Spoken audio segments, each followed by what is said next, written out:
Act right.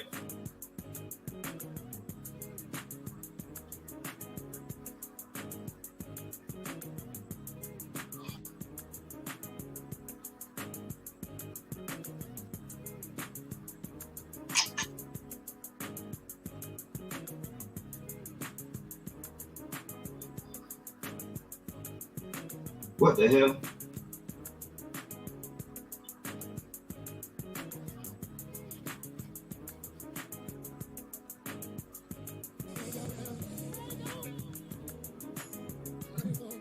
All right. I'm getting mad now, damn it. What he said? Oh, he said, what Bow Wow said he and Diddy handled their beef. See, I'm getting thrown off now. Hold up. Handled their beef, but I think Bow Wow handled Diddy's beef. Man, that. I don't even want the visual, man. I don't even want the visual. I'm good, man. I'm good. I'll be right with y'all. We trying to coordinate. All right, I'm about to hop off this other one here. Hey, mama. I don't appreciate y'all rock with me. I'm about to go ahead and get this situation handled, see about StreamYard and all that, and then whip me up. So feel free to join the after party with Queen. I'm waiting for the fan. What's up, mama? What you doing up this time of the morning, girl? I'm just out here chilling with the Mod Squad. We over here politicking. AZ King, what's up, AZ King? OMC we wanted to get up there and chop it up, and he was having problems with his StreamYard, so we came over here.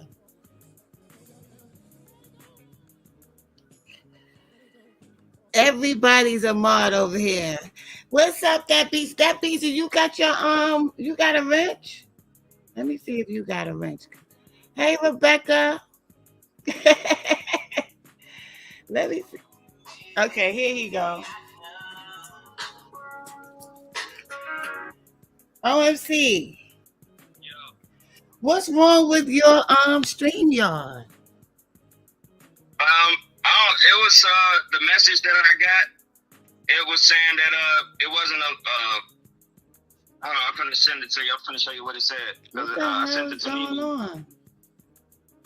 Okay, it looked like it was about to let me in when you sent it because it wasn't let swipe even load it up in the chat. You know what I'm saying?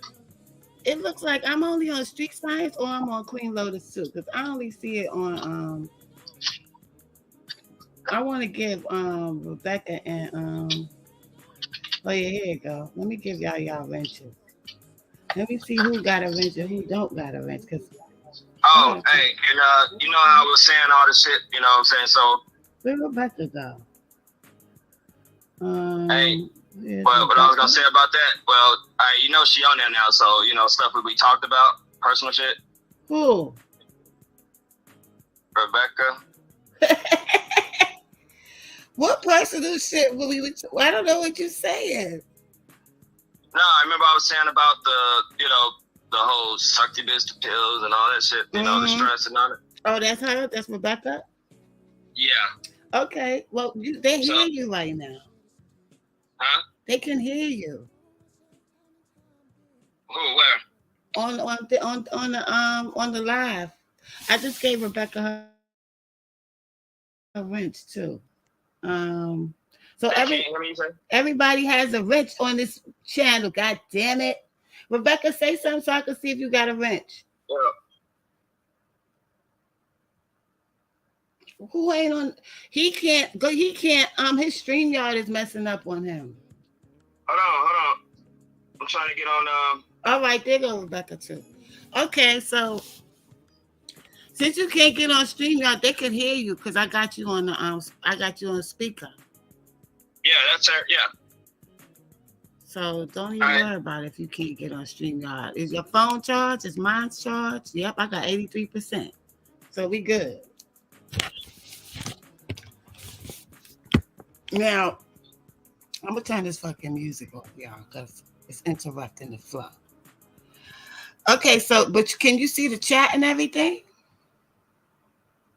Hold on, I'm about to hit the StreamYard link right now. What the hell is going on here? I'm gonna get a troll channel here. Give it a rich. Whatever. I cuss. I'm from Brooklyn. Like I'm from Brooklyn. Like I'm really a Brooklyn girl, and I curse. I curse a lot. Um, I know I said this before, but my whole thing with King Von is I just always felt he had an evil vibe. I just always felt that. Like it was, I think that he started out defending himself, and eventually over time, some type of demonic spirit, something demonic attached itself to him. And he wasn't the only one, because I told y'all before what they did out in Chicago years ago. There was a policeman that was alerting the authorities about the number of long live King Kong. Yeah, long live both of them. But there was a policeman that was alerting the authorities about the number of satanic cults that was out there in Chicago. Now, when they do these rituals, people think that these rituals is a game, but when they do these rituals are to open up portals. You understand? Just like I was telling y'all before about the movie with Denzel Washington, Fallen, where they touch people and then spirits start entering into people. That listen, they be telling us secrets in these movies, y'all. We be thinking that they just wrote it and it's fiction, but it's not. They know secret things that we don't know, and they put it in the movies. You still can't get on yet? I'm trying to find my damn avatar. I'm just trying to get my avatar out there, but so they put it in these movies, and that's what I think that they did over there, and they did it in other cities too. But was a policeman, and he had started a whole squad just to go after the satanic cults that was developing out there in Chicago, y'all, in the 80s. And it was called the Satanic Panic. Y'all could Google that shit when y'all get a chance, and y'all see what I'm talking about. It was over several cities. But this guy in Chicago, he took it seriously, and he made up a whole unit to go after them. Now, a lot of people don't know about Cabrini Green. Hey, NC. A lot of people don't know Cabrini Green was built on a land that they was calling the Curse Land because of how many gang members got killed from the Irish gangs. So they was calling that area over there Little Hell, and they was calling it the Curse Land. So when they built the Cabrini Green on top of that, they knew what they was doing, y'all.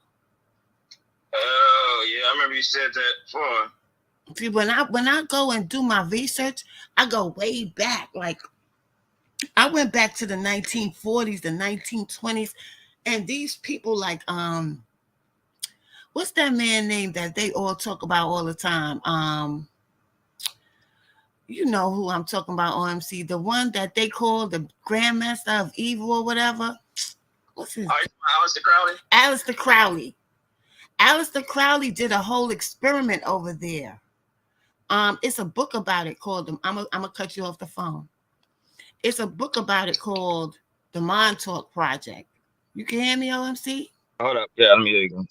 Okay. It was an echo for a minute. I think the call was still going. Yeah, Candyman, like those things, and there was really a real serial killer, and his name was Candyman. I did a video about him on my channel. It was a real he worked in a candy factory, and he was luring the kids there, and he was killing them. Now, why they decided to make the movie Candyman in Cabrini Green and then have him represented by bees? Do y'all know what the spiritual meanings is? The spiritual meaning of bees are ancestors. That's why the Wu-Tang was represented by bees. You understand? Because they was using that as a reference to the ancestors. If you watch the video Triumph, you see how the bees broke into the jail and broke them out. The bees signify the ancestors, y'all. Oh, okay. So they be doing little things that we don't understand because we don't understand the spiritual significance of these symbols that they using. What video, porn star? The video, the Wu-Tang video, Triumph. triumph.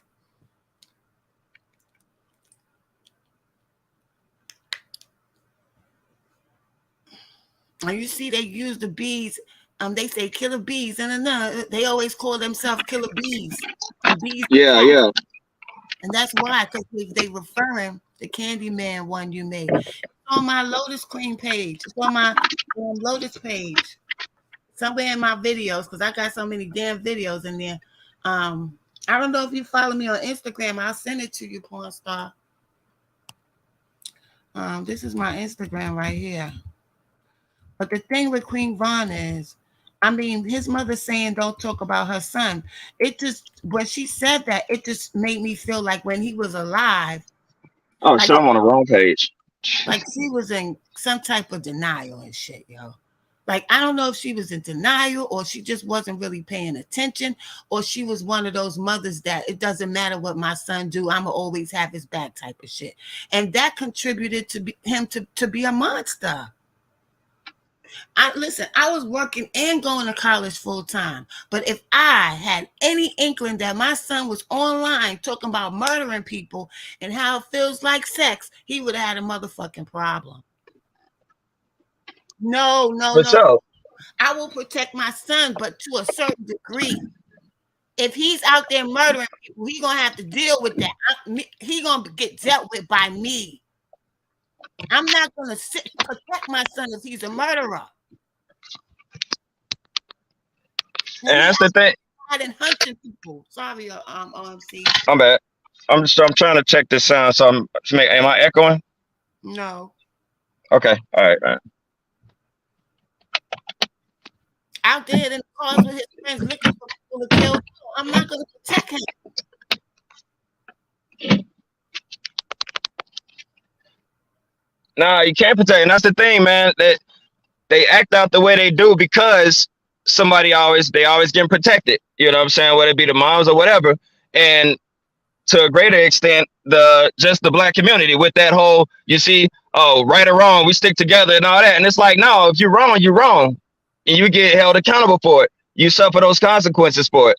You know what I'm saying? It's like, then we turn around and say all skin folk ain't kin folk. You know what I'm saying? It's like, nah, because those same people that you look out for, they're gonna be the ones that stab you in the back. And hell, now you see a lot more kids, and this is straight up demonic right here. And like, me and my wife was talking about this. She was asking me, she was like, why so many these possession video movies and stuff coming out?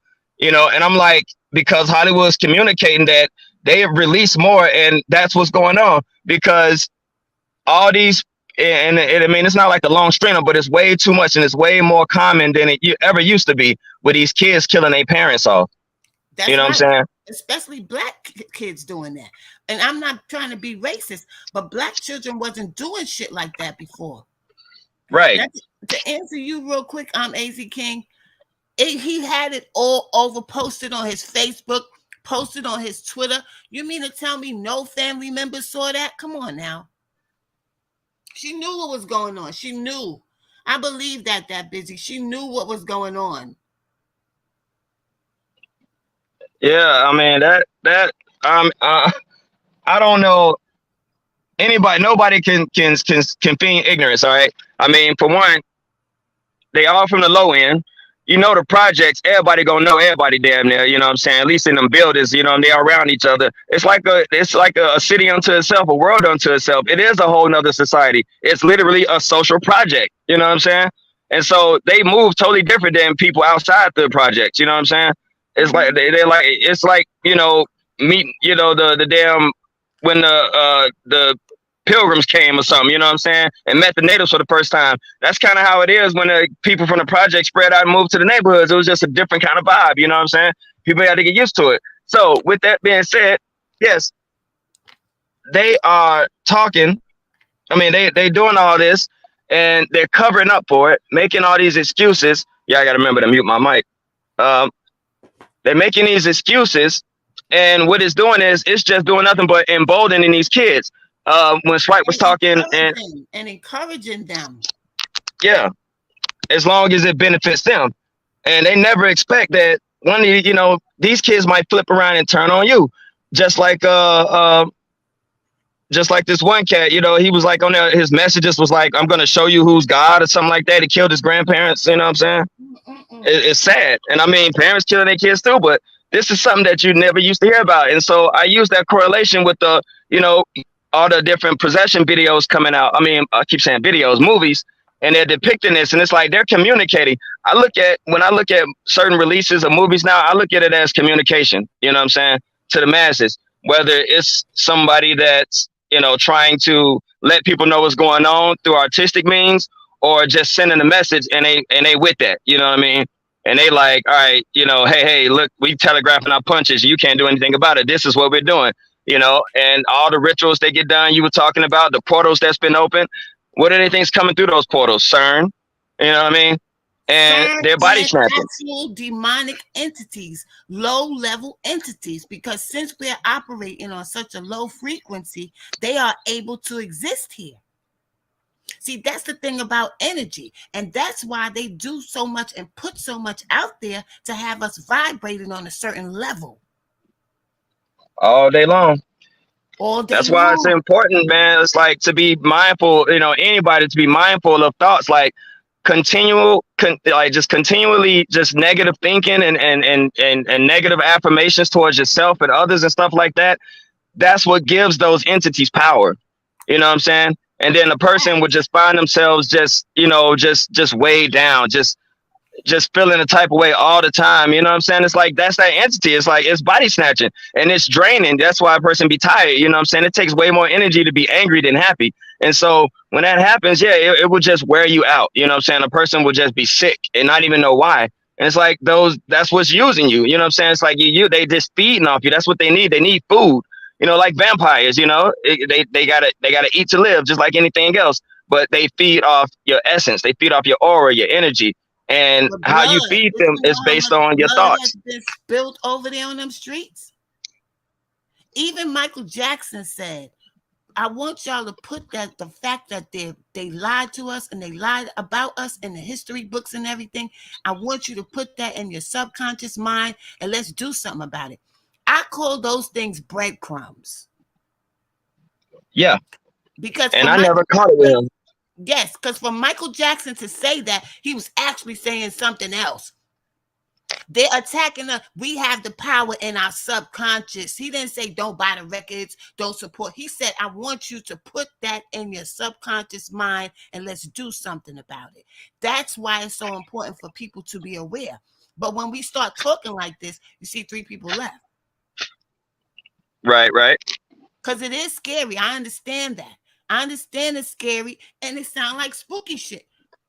But I gotta tell y'all the truth. I can't explain shit that's going on to y'all and not tell y'all the whole fucking truth. All day. And it's like all the tools are right at our fingertips. You know what I'm saying? It's been with us the whole time. It's our minds. And now I think you had posted some on IG.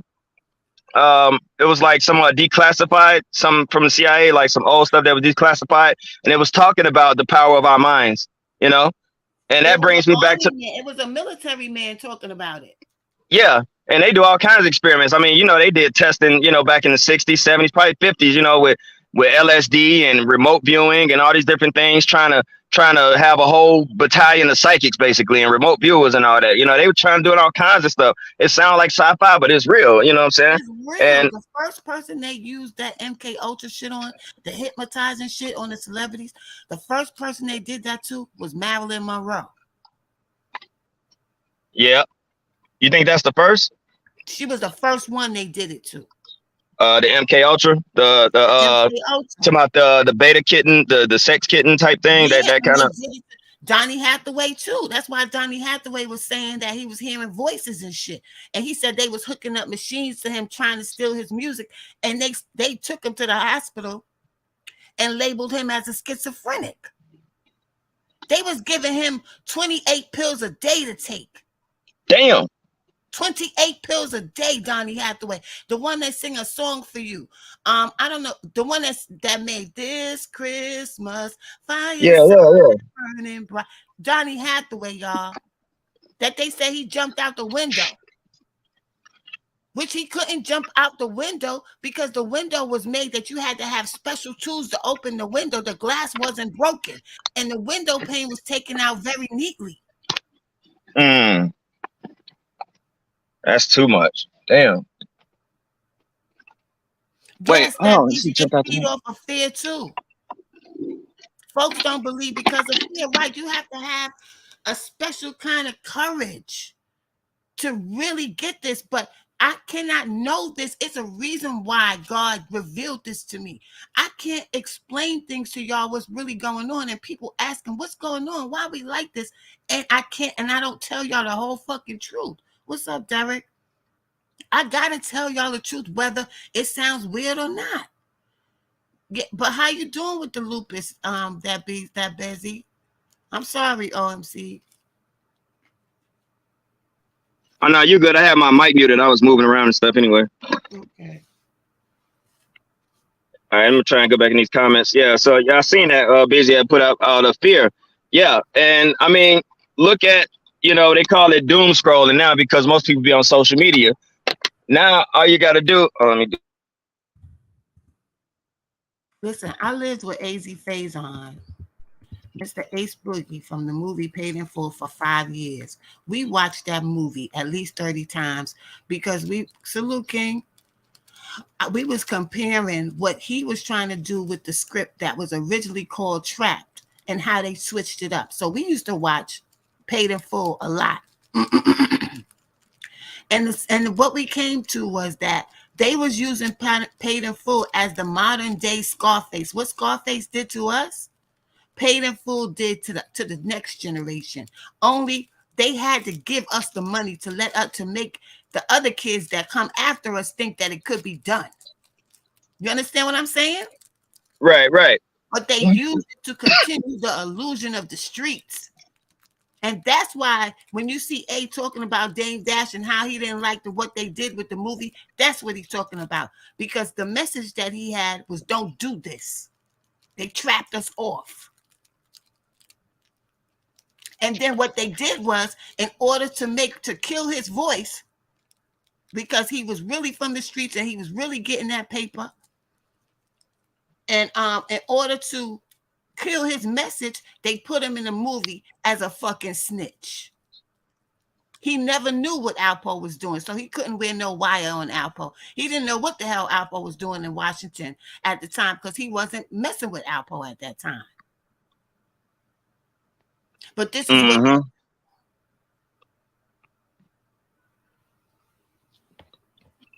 Oh, did I lose it? Hello? What you lost? Okay, never mind. I thought it cut off. My bad. They do things to kill the ones that have the real credibility that could tell the truth, and put these fake people up there, and they carry the agenda and the message. So just like OMC was just saying with the demonic movies, now is the right time because ain't all these drill rappers running around calling themselves demons, OMC? Yeah, I mean it's not even hiding no more. You know what I'm saying? It used to be a little more subtle, like some of the movies back in the 70s, like one of the main ones is like Rosemary's Baby, you know what I'm saying? Like and The Shining, and a lot of other twisted kind of movies that always dealt with like high society, moving in these satanic circles, making deals and stuff. They had these cults and they killing each other off and all that stuff like that. I mean, they was telling it then, you know what I'm saying? Now it's to where like, no, it was true then. We thought it was fiction. Right. I'm glad you mentioned Rosemary's Baby. I really want to do a breakdown of that movie, but I want y'all to really go back and watch the original Rosemary's Baby, not the remake, the original one. Everything that's going on now is in that movie. You seen it, ONC? Yeah, I seen that and that remake they did. The remake ain't shit. You got to go see the original one and have all the shit in it.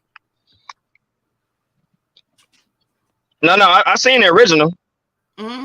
But then they did a remake with Zoe Saldana. That was kind of weak though. But yeah, I seen the original. I definitely seen it. And see, when they released The Exorcist in 1978, black people was fainting in the movie theater, yo.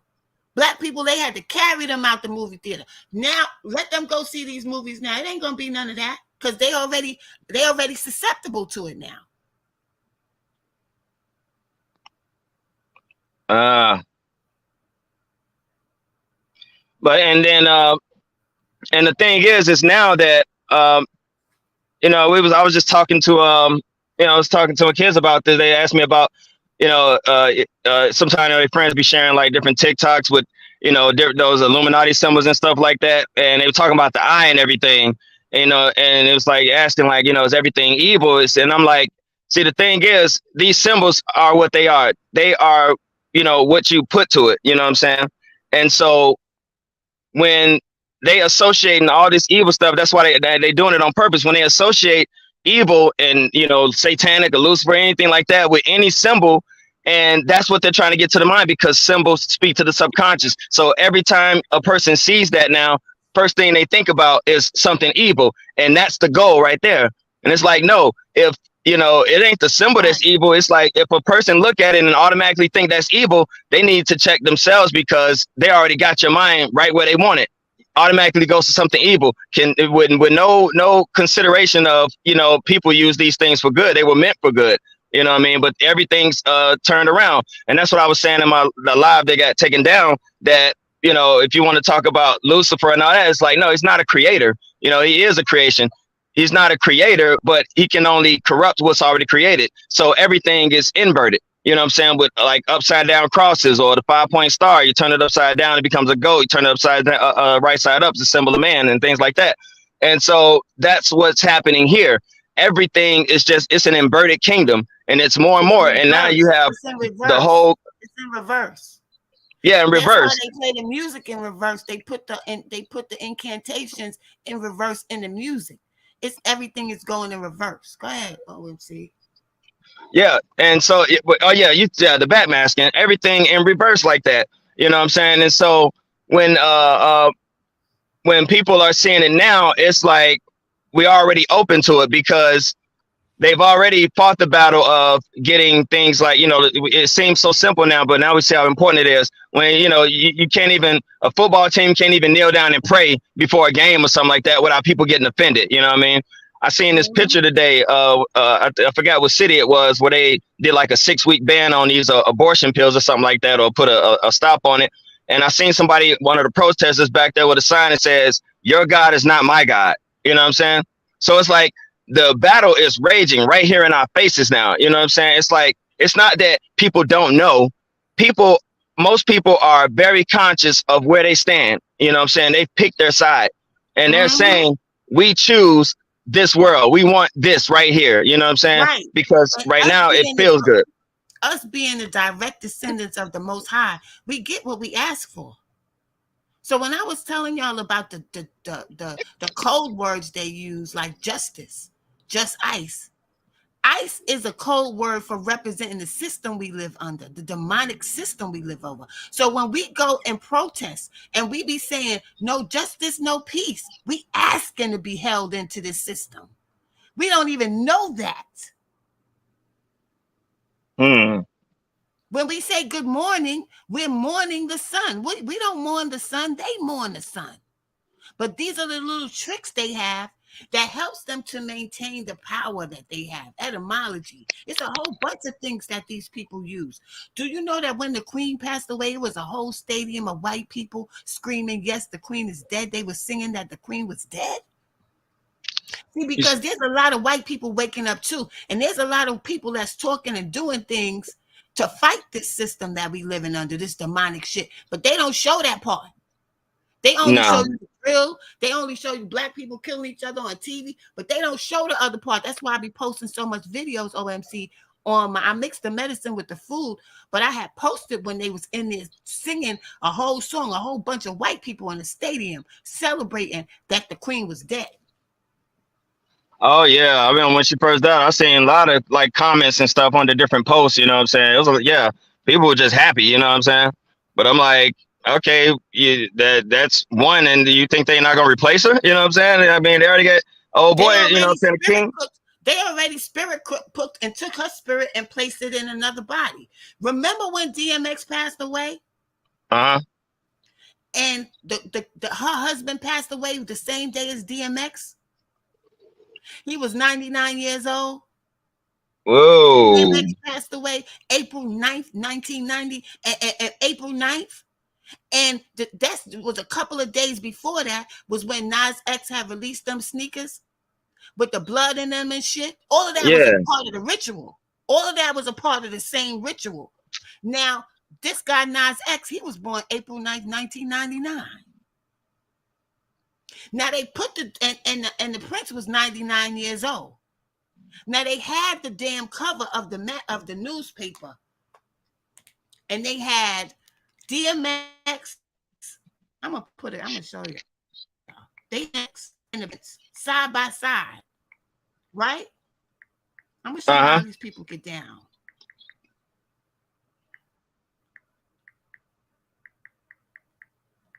I'm gonna show you how these people get down. Okay, look at this. This was a whole ritual right here. Don't mind me with my bonnet on. Look at this. Let me see if y'all can see this. It says the Prince and the rapper. You see that? The way that they had it here, you could see that there was a ritual being done with DMX's spirit for this old fucking beast right here. Okay?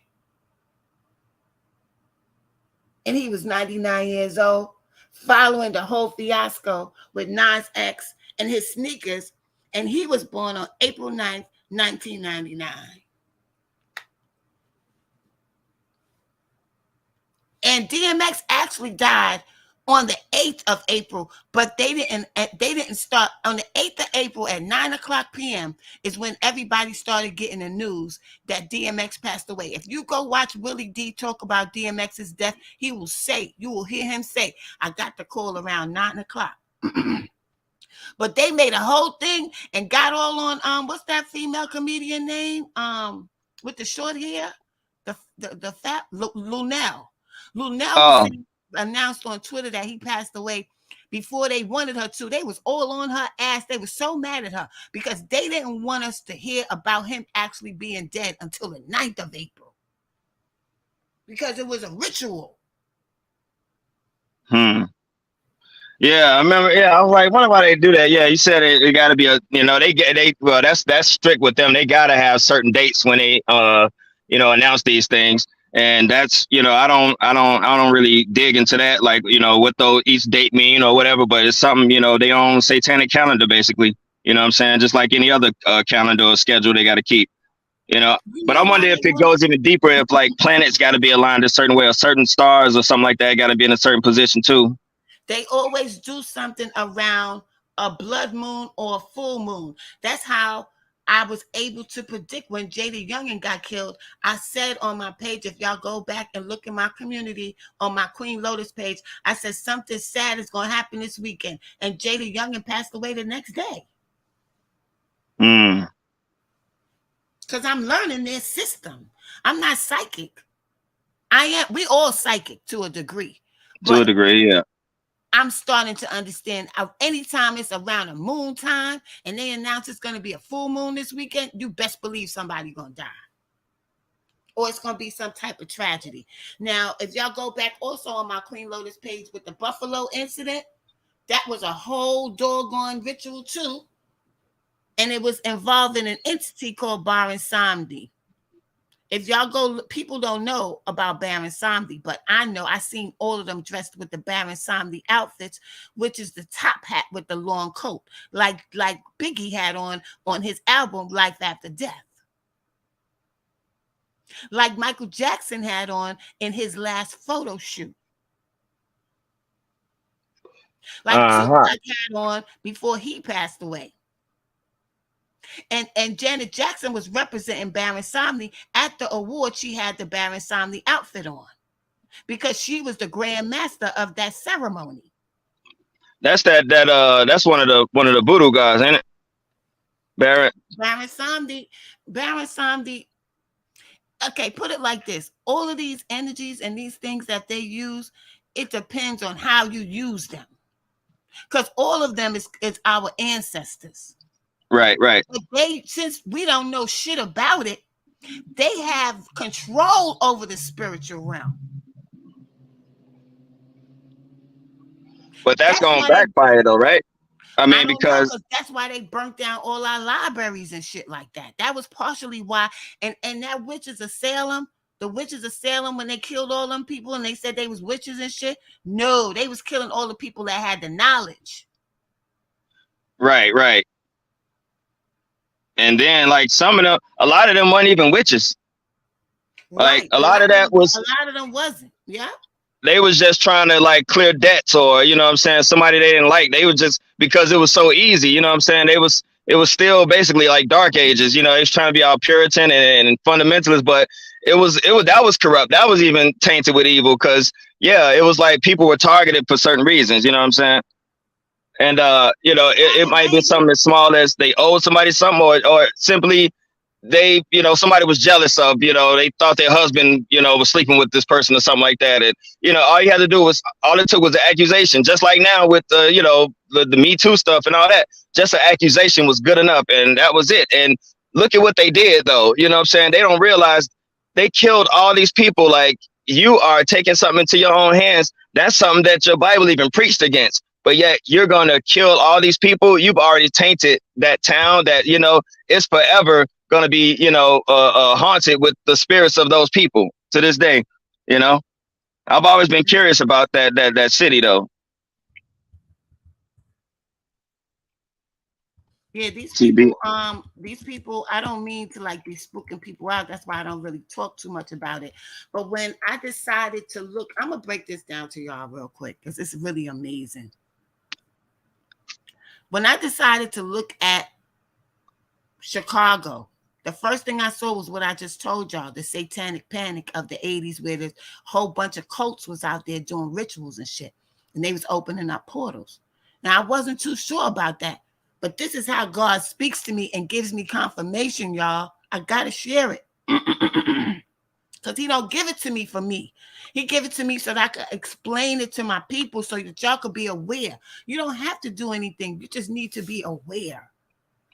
Now, the same time I was looking at what happened over there and what they did with Cabrini Green, how they built over there and what was going on in Chicago when they was opening up the portals, I went on SNTV, one of his videos, and I spoke about it. And it was like 2 or 3 people from Chicago came on the fucking thread and was like, you right, you right, you right. And they started telling me more shit. And then Buju Banton had just been released from jail and they had interviewed him on the Breakfast Club. If y'all listen to Buju Banton on the Breakfast Club, he had me so worried because that motherfucker is a god for real. He said, I'm not coming home to do a concert so we can party. I'm coming home to do a concert so I could close all these portals up that was opened up when I wasn't here.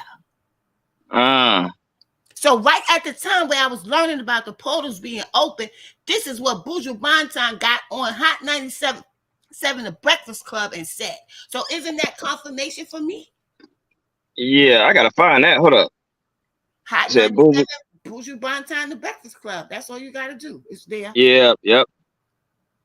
Listen to that goddamn interview when you get a chance. Because he was talking about the demonic references and the energy that we've been putting out. See, we don't understand that we control the world. It's just that we're being controlled. So it's like, okay, it's like you got a powerful gun, but you're the one that control the gun. The gun doesn't control itself. So we have a weapon that we do not know how to use, but they do because they got all our fucking information. Yeah. And that's why I was like, you know, I mean, years ago, I used to ask, I'm like, why us? I mean, aside from the whole, you know, the Hebrew angle and the Old Testament and all that stuff, I was just thinking like, damn, why us? Like, why target us so much? It's like, you know, to where it's like, yeah, with, you know, economically stunted, educational wise, all these different ways, you know, the system, as we say, all these different angles in which to target. And it's like, why so much at one particular people like that? You know what I mean? I mean, yeah, every other people get it too, but the direct descendants. After the earthquake in Haiti, they went over there in Haiti and set up hospitals, not only to steal organs, but they was over there just snatching black children off the street to do rituals. Damn, bro. And it was a gang war going on too. I had watched some stuff from Vice News, man. I mean, it's like, yeah, it's the cops, they working with some of the gangs, they giving them gun. I mean, it is like it is truly like hell on earth over there in some spots, man. That's You how know, Bill Clinton got sick, because they put the shit on his ass when they found out what he was doing. He damn near uh-huh. died over there in Haiti helping them snatch fucking kids. Hillary That's know it. that's why anytime I see UNICEF involved in anything, my antennas go up. You know, because I'm like, all the work they've been doing in these countries for this long, why are they still like, you know, they actually seem worse off. You know what I'm saying, when the UN gets involved. And I mean that Because they was they it don't. was The Red Cross is ritualistic. All of that stuff is ritualistic, y'all. They not who they not doing what they say they doing. The peace, whatever they be calling them, the peace people that be going, they don't. peacekeepers. Yes, they be on that ritual shit too. They all come, they learn, just like we learn about God with our families and going to church, what we learn as Black families, they learn these things. That's what they learn in their home. They don't learn like what we learn in our homes. Right. These people are direct descendants. All of these, even all of these entertainers, they all related to each other. You don't see all of a sudden we find out Snoop is related to Brandy. And this one's, why y'all ain't say that? Why wouldn't Brandy say Snoop was her cousin? Right.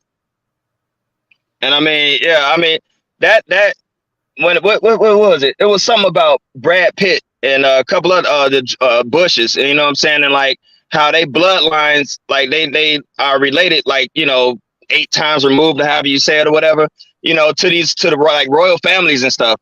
And so I'm like, damn, their lifestyle and the way they are in life was always meant to be. You know what I'm saying? It was like It was already planned out. It was already written. Everything they do, they plan things. Listen, when Obama became president, they lined that shit up 20, 30 years before he became the president, yo. They trained him to play that position that he played. They yeah, even yeah. had a Black man teach him his mannerisms because he did not grow up with Black people. Hmm. There's a Black actor. He was on the Matrix. He looked just like Obama. That's exactly who trained him. I'm gonna find that video. I'm gonna start showing these things to y'all. Fuck it. I ain't monetized. Go I'm gonna start showing y'all this ahead, put it video. out there. But yeah, I mean, all like a lot of the entertainers and stuff. So, and then that brings me back like to Michael Jackson. You know what I'm saying? I'm like, I wonder, you know what I'm saying? What they was they bloodline connected to something? And Yes, I don't they know if this is. were. Yes, they were. They come from an ancient Egyptian bloodline. There was a picture circulating after Michael I was died, about to ask you about that. right That next to head. that Egyptian statue that was 3,000 years old. What Michael was doing was he was tapping into his ancient motherfucking self when he changed his face, yo. Yeah. Cause yeah, I was like, man, is that real? Cause I know people can do all kinds of stuff now. So I'm like, this old sculpture, this bust in his head. I'm like, yeah, it looked just like Mike, like the current Mike. You know what I'm saying? After the surgeries and all that stuff. And I'm like, man, come on now, like, is this real? And I never could make heads or tails of it, because I'm like, you know, people could fake all kinds of stuff now. So, you know, and time traveling and all this stuff, like they do it with Keanu Reeves too, you know, and and they show all these old paintings and stuff that have the likeness of these actors now. And I'm like, okay, somebody generating this and just starting something, or is this like No, something it real? might be real. It might be real, but they not gonna show us all the paintings and shit of us in other lives. It's probably fucking statues all over the world that look like us, but we'll never see it. We will And never see it. That's why they send all our statues to Germany and all these places that we will never go, right, and so that we that can't gets see me, it. man.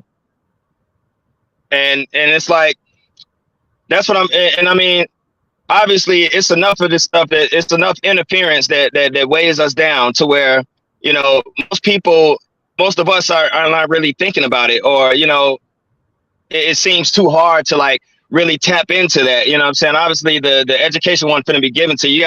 You gotta dig it out, you gotta find it. And You then gotta within that you find got a it. bunch of But I'm gonna you tell got a lot y'all, of grifters and stuff that you end up just trapped in another religion, basically. You know what I'm saying? You thinking you exactly onto a track or something, you end up right. trapped into a whole nother school of You thought, gotta a have whole nother. balance. Right. You gotta balance that shit. It'll have you. caught up you right into another religion. You You know, leave a same thing one with the religion whole and you Egypt, go into another one. even Right, with the it's the whole same Egypt thing with thing. Egypt. But I went and I had to look at Egypt because that's what God called me to do. It was too many things that had significance. I had to go back there and look, but I didn't stay stuck there. But I know that's where they did all the recording. That's where they put all our statues because they knew they was gonna take our information away from us. Hmm. So that's why they started recording when they got infiltrated in Ethiopia. So some of them left and ran from Ethiopia and started making them statues and shit and building because they knew they was going to hide the fact that we are the direct descendants of the Most High. They knew they was going to hide that from us. And then spent centuries all the way up to now, you know what I'm saying, making us forget, keeping us in the dark about it, and creating these conditions to where, like, most people, even if they do believe it or whatever, not gonna really dig into it because too busy dealing with the right now, you know what I'm saying, the But bills and that's the why my black ass is here. Because I'm gonna tell y'all this. I'm gonna tell y'all this right now. Um, with the Egyptian thing, when I was growing up, when I was a little girl, and I used to go to the corner store bodegas, it was some Arabs. They used to always tell me I look like Nefertiti, right? uh-huh. And I kept saying, why the fuck they keep telling me I look like Nefertiti? Because at that time we didn't have no internet or nothing. And we was under the impression that the people in the Middle East and Egypt and all of them, they was Indians. Uh-huh. But they kept telling me I looked like Nefertiti. Now, also at that time, after years later, I learned that the original Egyptians was coming back during the time in my era. And then I said, let me look at this here. We was wearing Nefertiti pieces. We was obsessed with gold. And one of the worst niggas in my hood, his name was King Tut. Huh. Now, King Tut, his name rings bells. You know why? Because he's the motherfucker that shot Tupac at Quad Studios. Oh, okay. But see, that's the way the spirit realm works because it was trying to get us to remember. So you got this figure that's known. Tupac even said his name in a song, and he's talking about King Tut. You understand what I'm saying? Fuck all the Right. things of what he was doing. It's just the name King Tut. Mm-hmm. So we was coming back. That's why they hit us with the motherfucking crack. They had to shut us down. So That's why they gave anytime. us all that money and all that fucking gold and jewelry and shit because we was used to that shit. They knew what type of soul group was coming here, and they told y'all in the Bible that that is what they do. That they have these astrologists that look at the soul groups that's coming to Earth. That's how they knew Jesus was coming, right? OMC, Right, right. the three wise men, right? Yep. And they were studying the skies. They knew. Okay, and they still do that shit. Mm. So they knew when these brave of Chicago young men came and was born, they knew exactly who they were. They knew they were soldiers. Wow. And that explains, and I mean, now, I mean, it's like hindsight, but what I'm saying, it's a good place to start by going back. And I think I asked you this before about, these different eras, what I'm saying, like some major social change always happens, what I'm saying? And then, like, okay, let's narrow it down to, how the black community was, black people were affected, or people of color, what I'm saying? But yeah, mainly us, Let me tell how, y'all something. different, in like different decades or different eras. How you want to do about 10 years, what I'm saying? Just do about decades, and how these, whether it be a drug or the style of music or anything, it was all just gradually getting worse and worse, just bringing everything lower and lower to this point to where now, yeah, it's like, death culture, just flat out. There is no more subliminals. You know what I'm saying? It's right in your face now.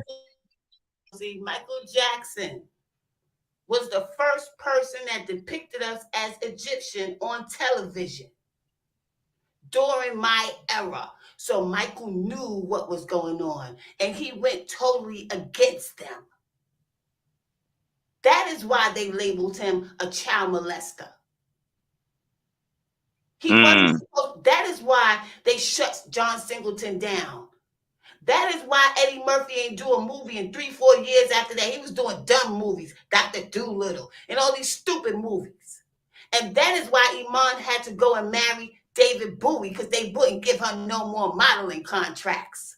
Because they was pissed off. And you know what the big thing that pissed them off was that he had Magic Johnson at the door representing our spiritual gifts and magic. Magic Johnson one at the door, and they made Magic Johnson say he had motherfucking AIDS. It was a whole humiliation ritual for Magic Johnson. He ain't never had no fucking AIDS. Damn, I never even considered that. You know what I'm saying? I was always looking at, because of that, they Remember the Time video you talking about? Yes. And I told you that's when we was returning. So the timing where he did that video, you understand? Mm-hmm. And then he kept saying, remember. Do you remember, girl? Remember. He was using MK Ultra in reverse, trying to spark our subconscious mind to remember who we were. Yeah, I mean, because he was just Mike alone. He was just, I know I would joke sometimes, be like, this dude is not human. You know what I'm saying? For him to be that creative, as much music as he made, it's like, how does he do that? And I mean, it's good music. It ain't like, oh, just a bunch of trash. And then it's like, no, this dude got hits after hits on top of hits, and then some more hits. You know what I'm saying? And now it's like, damn, I got to go back and try to decipher so many songs. You know what I'm saying? A fucking song about a rat, and that shit was a hit. Then the two of us need to look no more. That is too much. And what was that? What was that about? That was just him being a kid. They knew. Oh, okay. Michael was special. They was raping Michael for many, many years. Yeah. They was raping the brothers too. That's why they talk like this. That was the effect that it had on them, on their masculinity. Oh, they pretty much compartmentalize. What is that? What they call it when your brain detaches and creates like another person as a defense? You know what I'm saying, from trauma and stuff like that. Yes, that's what. Wow. That's what Latoya was talking. Latoya was talking, but ain't nobody believe her. But she was talking. Yeah, they discredited her real quick. They just made her all bad. You know what I'm saying? But yeah, who would know better? But as I'm connecting the dots for y'all can see the picture real clear. Damn, man, it's so much to decipher. That's a lot to unpack. That's another thing I want y'all to go look at too. Go look at the video for what's this fucking stuff? Can You Feel It? Oh yeah, for sure. We talked about that one for a minute. Because the way it started out, it started out like the creation story of the Bible almost. You know what I'm saying? And then when they had the gold auras and they were sprinkling everything and everybody getting hit, and one thing that when they showed the sun, you know what I'm saying, it's like, okay, the sun getting more powerful, and they had the woman's face in there. I was like, okay, it's talking about divine feminine now, you know what I'm saying? All these different things. I was just looking at that video totally different than when I've seen it as a kid and stuff like that. And I'm like, wow. And then it was basically like a movie because the song was over, and then they had that rest of that scene playing out at the end. Everybody just kind of looking in awe, you know what I'm saying? And I think giants, and they was spilling melanin dust onto the people. Yeah, it was like time to wake it up. Oh yeah, the water symbolism. And I'd be like, damn, don't nobody see none of this shit but fucking me, yo. The water symbolism, talking about the Age of Aquarius type stuff, and he's not the only. They're not the only ones that talked about Age of Aquarius. A lot of artists was always talking about Age of Aquarius and stuff like that. I think the Beatles had a song with it. You know what I mean? And Jackson, let me show you the way to go. And he talk about the sun all through that song. Man, damn, man, and I just wish I wish we all could have got it then, got it when it was meant to be It gotten, wasn't when it time. It first stood wasn't up. time. It wasn't time. It wasn't time. Not only that, in his song, "You're Just Another Part of Me," he said, "The planets are lining up, Yep, yep. bringing brighter days, and they're all in line waiting for you. You're just another." And let me tell y'all, this how God talked to me, because I want y'all to fully understand. I'm not trying to overtalk you. I just got to, No, while you're I got good. y'all attention, I got to tell y'all these things. When I started waking up was after Michael Jackson died. I don't know if I ever told y'all this. And I had the worst headache for 3 days. So when Michael died, I was upset because I really loved Michael since I was a little girl. And I was listening to everything on YouTube, and there was a radio show that these spiritual dudes did. It was called The Archangel Michael. I was like, damn. And they had him on the cover of the video. They had him looking like an angel with the wings and everything and shit, right? So I was listening, and he said, a lot of people called in and reported to me that they had a real bad headache when Michael Jackson died. Okay? Wow. I had a fucking headache. The headache that go down to your neck. That type of shit. Okay? Oh. So he was like, the reason why y'all was having a headache is because Michael Jackson's spirit was released and we all connected. So some of y'all that was tapped in to a certain degree of spirituality, y'all felt that shit. Not only that, I had a dream about Tupac and Biggie, that we was after Biggie died, that we was sitting up in somewhere, and it was a whole bunch of royal furniture and fruit all over the place. And Tupac was talking to me. He was very animated, but I couldn't understand what he was saying. But Biggie was sitting in the corner with his head down, kept shaking his head. Now, the dude that was on the show with this other dude, he said, I made contacts with spirits. I had contact with Tupac and Biggie. He said Tupac was okay with having to leave, but Biggie wasn't. Didn't that explain my fucking dream? Yep. How the hell would this dude know my dream, yo? Damn. 9 years before. Wow. And see, I ain't even, it was like, I was in Iraq when MJ died, you know what I mean? And I remember I just felt, when I've seen it, I was like, nah, that can't be real, man. I just kept staring at the TV, just like, nah, this ain't right. I just felt like something wasn't right, you know what I mean? Because I'm like, it's too soon. And he was still on top of his game, you know what I'm saying? He was full of life and everything. And it just felt off. But I didn't really start getting. I see.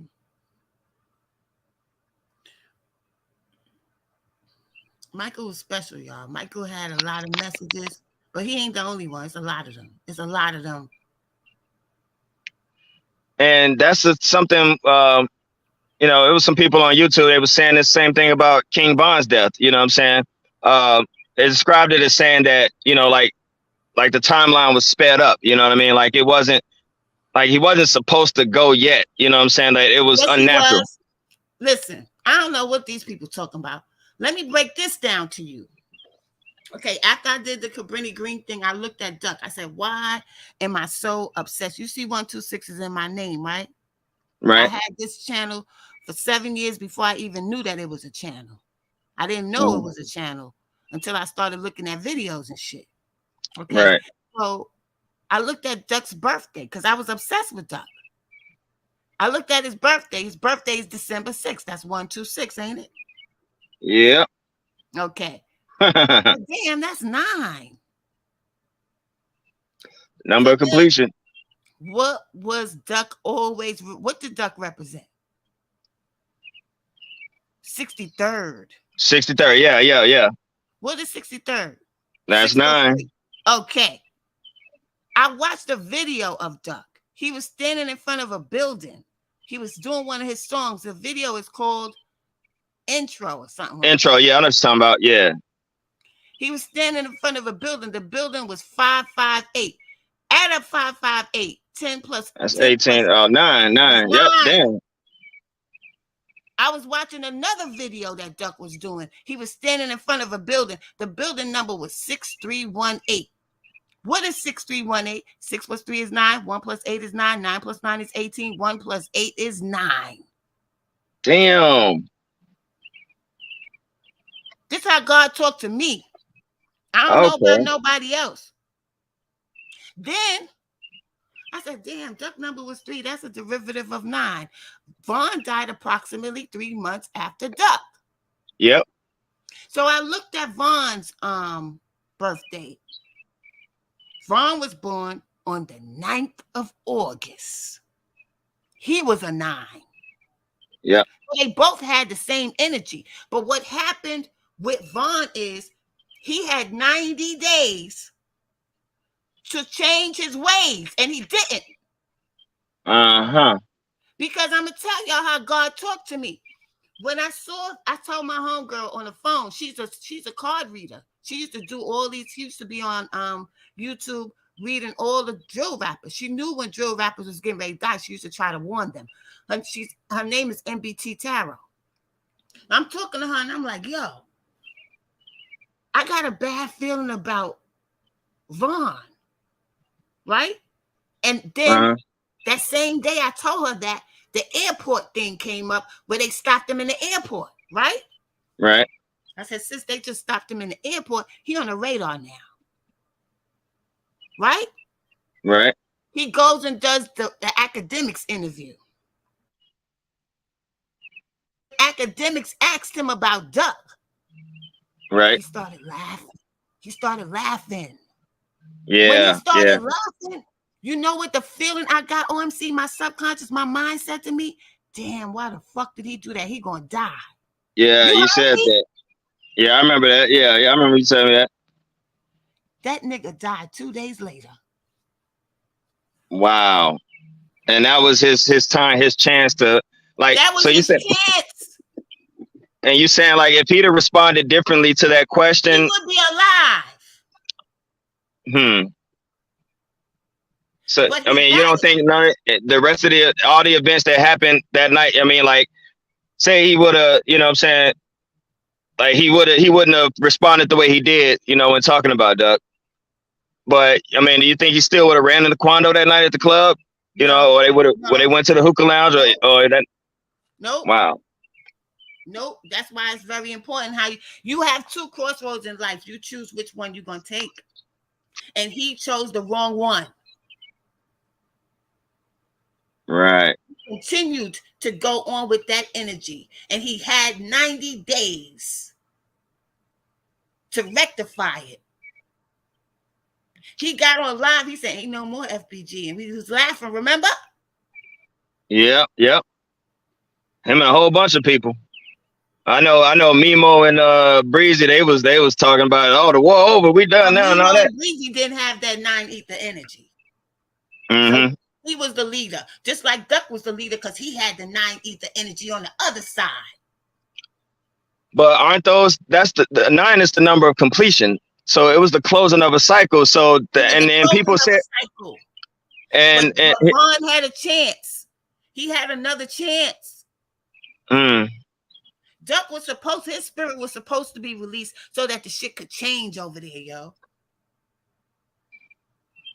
You said supposed to. That. I said, now that his energy has been released, they should have left him the fuck alone. That's what I told her. Now I'm not finished. Vaughn had the 90 days. He got shot at 3:06 a.m. What's that? Damn, another 9. Wow. Now let's go back. A third rapper passed away after that. MO3. I thought he got killed before Vaughn, didn't he? Mo3 got killed before Vaughn, but I'm saying 3 rappers went down. Oh, okay, yeah, 3. All right, gotcha. 3 rappers went down. MO3 got killed. MO3, he had the number 3. He had the derivative of 9 in his fucking name. And his birthday was May 31st. What's 5 plus 3 plus 1? That's 9. Oh man, that's a whole lot of. So now you got me thinking about PNB Rock and who else? You know what I'm saying? I know we had brought up the whole. Was included in it. I think they're just part of the aftermath. Okay. But the power, the two that had the power that could have changed things was Duck and Vaughn.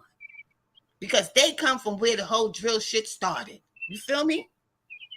Right, right. So them two had the power. That's And if you look at their deaths, you see the same thing that happened to Duck after he died happened to Vaughn. His friends robbed him. yeah. They took his music. Same shit happened to both of them. Yep. And the same thing that happened with Biggie and Pac too, right? Same thing with Biggie and Pac. And they called them the twins. They was both Geminis. Wow. And I think we was talking before, you know, when I made those parallels between Duck and Vaughn and Pac and Biggie, all the way down to the images, the photos they took and everything. You know what I'm saying? With the tattoos and the poses and all that. And the way they did the music, you know what I mean? Because both Vaughn and Pac were both very, you know, they were loud and passionate, you know what I'm saying? They were tatted up, the muscles, you know what I'm saying? You know, they were, you know, more easier on the eyes with the ladies, all that, everything lined up. And then with Biggie and Duck, same thing. They was like, you know, had more of a laid back kind of player style, you know what I'm saying? In their videos. You know what I'm saying? Yeah. I mean that whole on the comparison of Biggie to I did a whole video on the comparison of Biggie with Duck. Mm-hmm. It was the same formula they used again to control the energy. Yo, check this out. Tupac, and then they used it with Vaughn and Duck. Huh. And hold on, something real short said he died in Atlanta 303. What did you saying? 30. Oh, the postal code was 3033. It was 30303. That's 9. Another 9. Wow. Shout out to Real Show Out. And then yeah, the star ring they all had busy. Yeah, that star ring, that was a lot of attention was brought to that because you know it was it's quite a few rappers and it's a slavery thing. If y'all want to know about the star ring, go and look at the movie Richard Pryor did called Which Way Is Up. I seen that. That'll explain to you, yeah, but you're gonna see it with new eyes now. Yeah. It's too much. Yeah, I mean, especially older movies, like anything from the 70s. I mean, 80s, 70s. I gotta rewatch them. You know, just like I gotta watch them now because I know. Yeah, I'm gonna see them with different eyes now. That's actually exciting. And there's 9 people in this chat room right now. See, don't be playing with me when I be talking. I don't be lying to y'all. I don't be lying. I be speaking to y'all straight from my heart. Whatever God showed me, I be trying to show it to y'all. And people be thinking I'm trying to overtalk them. I'm just not. It's just when I have a certain amount of people in here that really what's up, all dubs? When I have people in here that could really grasp what I'm saying, I have to get it out. Yeah, I get you. And going back to the 9, by it being a number of completion, what do they say when Pac and Biggie died? What did they say? They said hip hop was dead for a minute, right? That's right, it was. And drill is dead now too, ain't it? That exactly the same thing. They say when Vaughn and Duck died. Now that you bring up the whole 9 scheme and everything, it makes even more sense. They were to close a cycle, so it was like they already had the tags on their head a long time ago. Right, because Duck had the 126, and then he had the audacity to do 2 videos. He's standing in front of 2 different buildings, and they both equal 9. And he didn't even know it. You know what I'm saying? And it's like just so many things playing, so many forces at play. You know what I'm saying? It's like, how does one truly feel in control anymore? You know what I'm saying? It's like, damn, like, could they do anything about that? You know what I'm saying? It played out the way it was supposed to play out, even though it was ugly, because it had gotten to it. If someone had stepped in and stopped it before it got so ugly, maybe it wouldn't have went so far, but it was too far gone. But these people also played their part in the orchestration of things. You understand? By taking the Chicago neighborhood thing they was doing and putting it. I really believe that Academics was hired to do what he did with that Chirac series, yo. Yeah, I was thinking more so like, he started it and, the powers that be got, because, later on he came out and said, yeah, I took an oath and all that stuff. So I think, they saw what he was doing and was like, hey, we can use you. Who would be bold enough? First of all, he not from the hood. Right. That's red alert. That's red flag number one. Red flag number two, who the fuck would get on YouTube and make a fucking series about real life murder and not be worried? Right. You understand what I'm saying? I just felt and not be demonetized or nothing. I ain't talking of how he was talking and doing all that stuff, and I don't have them big numbers, but they demonetized my ass because I'm not on the payroll.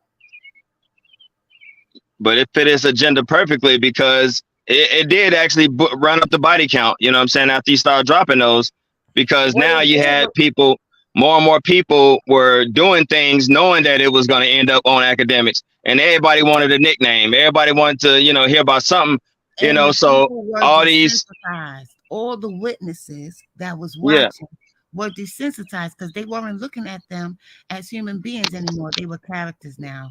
Yep. And that shit is bananas, man. And I mean, because that was my introduction. Him, like academics, that was my introduction to that whole. I didn't even realize that was a thing. Like, and then I went home and I was asking, and I was like, yo, who's what I'm saying, who's hot in Chicago right now? And everybody kept saying Chief Keef, Chief Keef. And I think that he had just recently got signed and everything. And I'm like, let me hear something. And I'm like, oh wait, I heard that song before, but I was like, it don't. I'm like, it didn't resonate with me right away. You know what I'm saying? That the whole style, it just didn't resonate with me. It was like, all right, I like I felt the energy. I saw the creativity and how young they were. And then as these stories kept coming along with academics, in my mind, I'm thinking of adults. You know what I'm saying? I'm thinking of people in their 20s and stuff. And then when I see these kids, literally kids, I'm like, man, they are bold, and they ain't scared of nothing. Like, it's like, yeah, I know I'm gonna die today. I just got shot. I'm finna go back out and play ball. You know what I'm saying? Had to engineer, because like I said before, they knew what type of soul group was coming and where they was gonna be at. You understand? Right. They had to infiltrate that shit. Just like when hip hop started, they had to infiltrate hip hop. Here come Africa Bambooty ass. They said Bambooty. Because that energy, that creative force, that creative God energy that we have has to be infiltrated. It has to be tamed and reshaped and redirected. And it's like you really don't feel the impact. And now that they're not here, you see, just sticking with the drill right now, with those two gone, and you see just how much of an impact. It's just like a tire deflated, basically. You know what I'm saying? Because everything sounds watered down now. Everything just sounds like cheap imitations or just bad knockoffs of what was. And you see like people in the comments, they're all like, oh man, I missed that 2012, 2014 sound. Let's bring that drill back. And I'm thinking, bro, that's when it was the most violent. You know what I'm saying? Like, that's more bodies too. That's more war. Like, that's what people are really, they may not even realize that's what they're looking for. Cause it's like, the stuff that they did is what inspired the songs that came out, all the disses and all that, and the back to back killings. And that's where people stuck at. Most people would say 2012, 2014. Some people are different, but the most common years I see is 2012, 2014. And so I listen to those songs and I see how raw they are and everything. And I'm like, this is what people want back. Like, they don't realize this is when a lot of blood was getting shed too. So it's like, was that entertaining for people as well? Were they actually enjoying the deaths, even though they may turn a blind, be like, oh man, that's terrible and all that. But really, they were excited because they were like, oh man, the get back coming. Oh, just waiting for the next story and waiting on academics to drop it. When he was still like pretty much the only one doing it. He was not sensitive at all. He was not sensitive. If you was listening to, you would think it was satire. You would think it's like The Wire or something. You understand? And what was those kids that grew up to be drillers? What was they watching as children? The fucking Wire. Yeah, yep. The Wire. Look at K.I. calling herself Snoop. Come on now. It was bound to be. I mean, look at him. I mean, yeah, she, short, light skin, had the hair, can look hard, but if she, just like when they did that makeover with old girl with Felicia on that one show, she looked like a damn like a baby doll, you know, pretty as hell. But you know, throw them braids back up in there, you know, it's like, oh, look like a dude again. It was the same thing with Ki, you know what I mean? And it's scary, you know, it's not scary, it's eerie how those parallels are right there, you know what I'm saying? It's like it just happened to be that character and then somebody that fits that in order to call them Snoop in the first place. You know what I'm saying? Wasn't the So dude that was doing all those murders around that time for Boosie? Didn't he call himself Marlo Mike? yeah, yep, Marlo was a big part of the murder part of that damn The Wire. But like I said, yes. they know how to program us and make us do what they want us to do and like what they want us to like. Like them. Oh man, I keep going back to these big ass red boots, man. Like that felt like programmed. That just felt off to me. You know what I'm saying? It's like, yeah, it's trivial. It seems trivial and all, but I wonder if there's a significance with that. I mean, the fact that they're red, you know what I'm saying? They're that big. I'm like, I wonder if there was a significance with that. There was a significance. The same people that made those boots are the same ones that made them damn sneakers for guess who? Nas X. Oh, Nike. Same motherfucking people. It's a Huh. company. It was not Nike. Nike was the ones that manufactured it, but it was Amen. another people that came up with it. Oh, okay, okay, okay. So, and they just feel that we so dumb, we'll just do anything. And what do you have? I mean, I seen a video on Instagram. Somebody was like, "Yeah, man, you know how we do down here in the South. We stunt That like was that." me. We I put that video up. oh, that was your, okay. Yeah, yeah, yeah. You put a lot up. I would be like scrolling. I'd be like, "Oh, there's another one." Like if it Mhm. ain't some old concert footage or something like that, it's it's something else. You know what I mean? Something When like I that. took an old concert, I just be trying to show y'all the different vibration, how it was totally different from now. Oh hell yeah! I seen that one. Yeah, nah, saluting you. Hmm. And I think that Nas, because prior to me coming on YouTube like this, I used to have my own radio show with AZ. And I think it was a lot of people that was listening to it, but they couldn't, reach out the way they want to.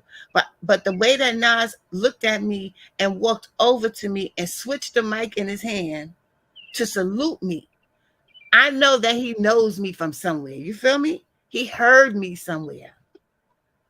Mm, That wasn't he trying to talk to me, little low level shit like that. You understand? It wasn't right. that type of greeting. It was a salute. He saluted me.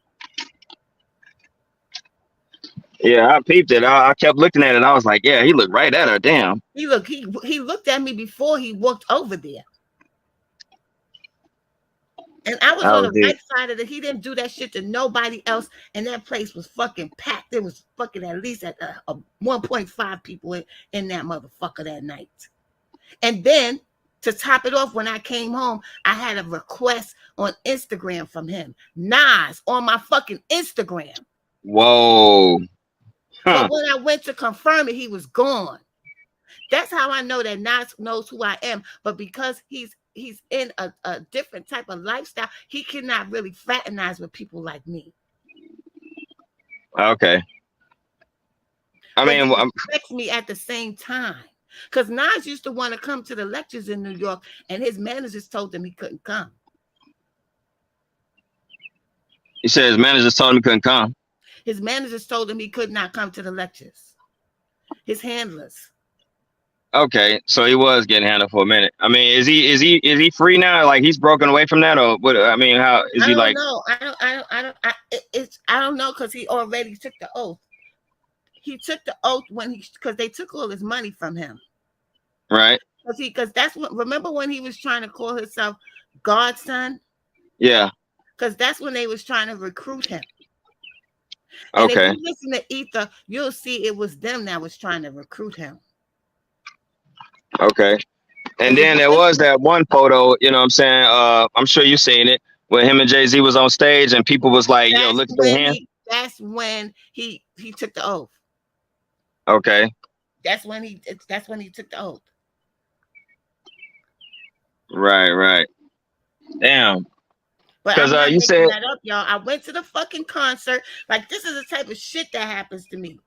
That's why when I speak with so much confidence. Because I went to the fucking concert and one of the fucking top rappers in the world came across the stage, saluted me, and then when I came home from the concert, I had a request from him.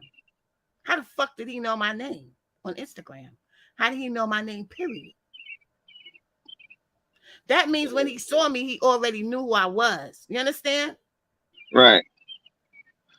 Now, you said that they, you know what I'm saying, they didn't want him fraternizing with people like you. I mean, like, what were they They afraid didn't of? want him fucking around in the conscious community. Okay. Because New York had a whole conscious community here from like 2003, 4, and the height was 2012, 2013. It was popping over here with the conscious information. The DVDs breaking down the movies. They was breaking Yeah. down the movie spiritual meanings. They was breaking down everything. They was telling us who we really were, our powers, how to eat, all that shit. And then they just start picking them off one by one. Damn. Man, and I mean, this shit, it, this sounds like, you know, like if somebody would like to write this like in a book or something years down the line, I mean, you would think that it was all just like, it just sounds too, it's like a damn movie. It's Honestly. real. I was in the middle. Brother Polite, he was over there breaking down shit. Then later on, Brother Polite is touching little girls and taking people's money away from them. From the Okay, black so he was community, okay, promising them land and shit. But but this over. nigga touched me at a lecture, and when he touched me, OMC, I got so fucking mad. I was like, "What the fuck he touching me for?" And I never Damn. went back to a lecture after that. OMC, he didn't even do nothing to me. But look later on what we found out about this nigga. Right. Again, it's like, and I think about people like him, right? You know what I'm saying? I don't know how long he had been on the scene. I mean, I'm aware. I know him. I watched a couple of his debates when he was debating with somebody from I think Hebrew Israelites or something like that. You know what I'm saying? And so I was like, you know, when you see people like him, you know, and they get propped up like that, you know, and I'm like, who got to him? You know what I'm saying? Or was he already? He was affiliated with Dr. York. Jay-Z was affiliated with Dr. York, and so Dr. was York. Africa Bambooty. Yeah. Okay. Now, yeah, that make more sense. You know, because they rise to, you know, and then something comes out like that completely tarnishes them. I mean, is he still doing lectures now? Anybody, you know, still checking for him or what? Not that he's Hollywood now. He was Polite? never coming back to Brooklyn with them animals. That's how he started talking, y'all. Damn. I don't know how all of a sudden he went from doing lectures in the hood all over Brooklyn, and then all of a sudden he's over there at the basketball games kicking it with the Kardashians and them. What? How the fuck did that happen? Oh, hell. Yeah, the money got him. He got, yeah. You know, and that's how they, and that's, I think that's another reason why they love to, you know, separate people and get them out there in California.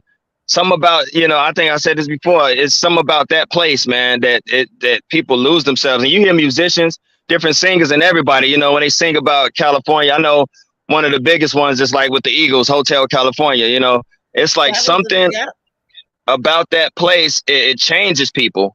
You know what I'm saying? It people It's a lose their portal. souls. That hotel that it's a lot of, just like I was talking about with Chicago. It's a lot of open portals over there because it was a lot of people over there doing them rituals. That's what rituals do. They open up portals, and those portals will never close. Even us calling ourselves the GOAT, that's a reference to the Baphomet. Right. Calling our children kids, that's a reference to the Baphomet. Yep. But it's out there now. It's like now, you know, because they made it catchy. You know, they made it an acronym. You know, greatest of all time. You know, but truthfully, it's like, okay, study calling on that energy like that, doing that, not really knowing. But even though a person don't know, it's still the results the same. You know what I mean? And they say, oh, we gone Hollywood. You know, of course, you know, Hollywood being No, Shauna, who are you saying you think fake their death? Prodigy? Could be. I don't know. faked his death or purposely gave up and went out. Well, Prodigy was born into it.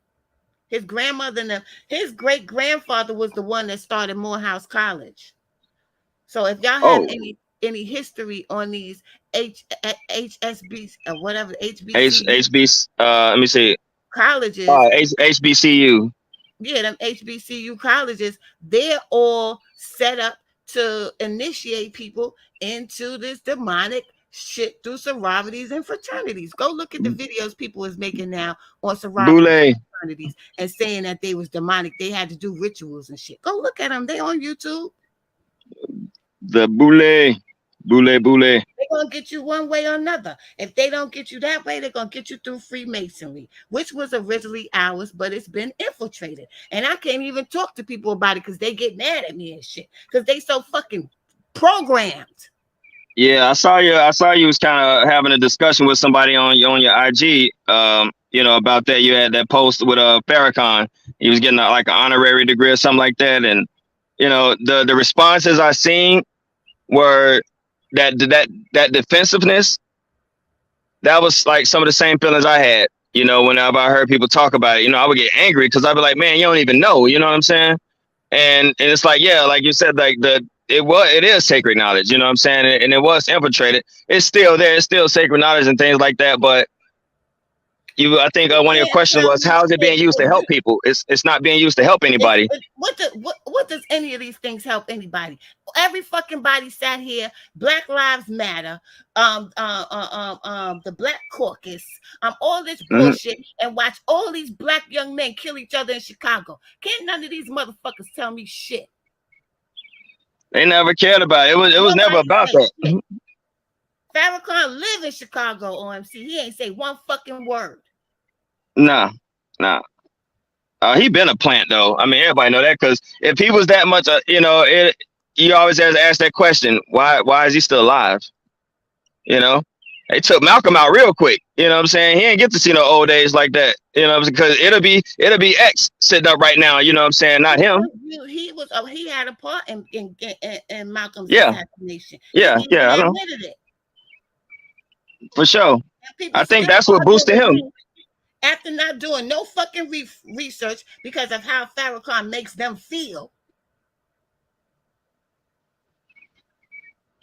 You said how? Oh, you talking about the people who follow him? Yeah, that how he makes them feel.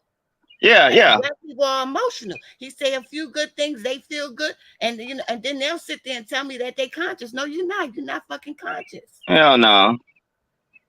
And I mean, they seem so damn repressed, man. When I see the NOI, I'm like, man, they just don't look happy. I mean, just so regimented. It looked like, just his own personal army, basically. You know what I mean? And I did a what?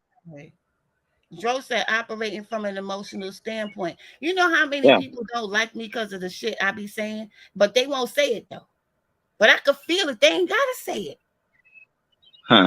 They ain't gotta say it. But that's okay, because I'm going to say it anyway, because I'm working for God. I'm trying to please God. I'm not trying to please none of y'all. He said King Von knew months Fez was coming. He knew he was going a ways for life this time, where he could get a couple of million. No.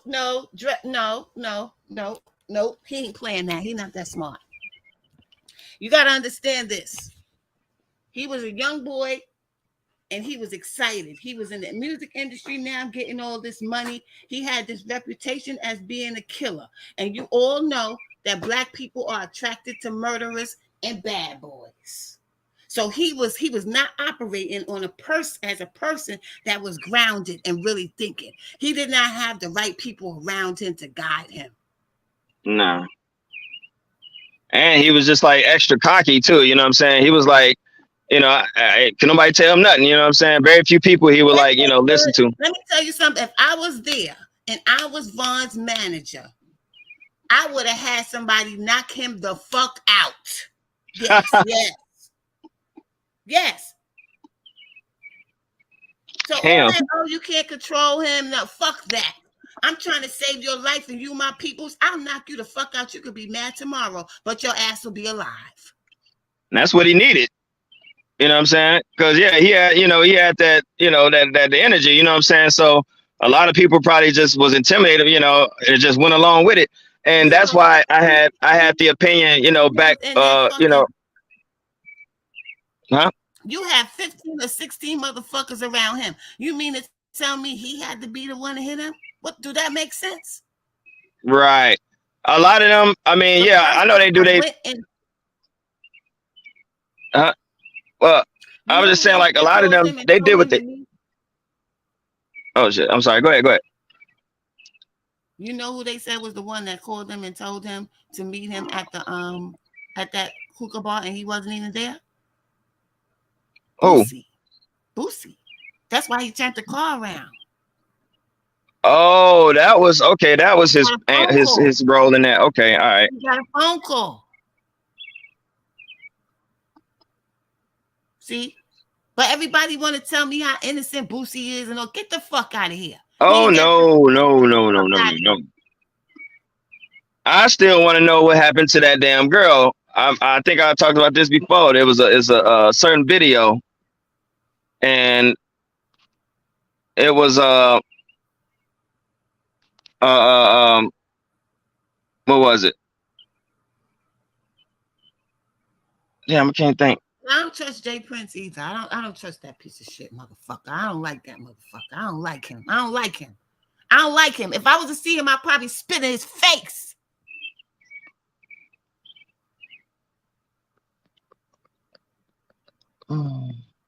Cass signed with with Rap A Lot Records 3 days, 4 days later, he's dead. Duck signed with Rap A Lot Records 6 days later, he's dead.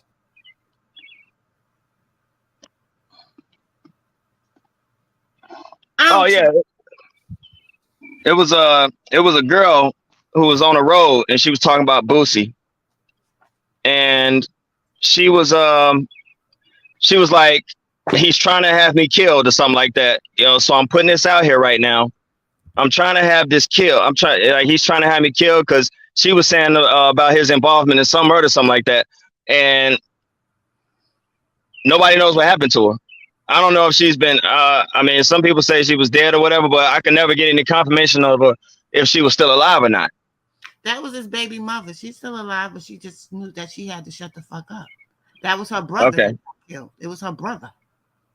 Okay. Okay.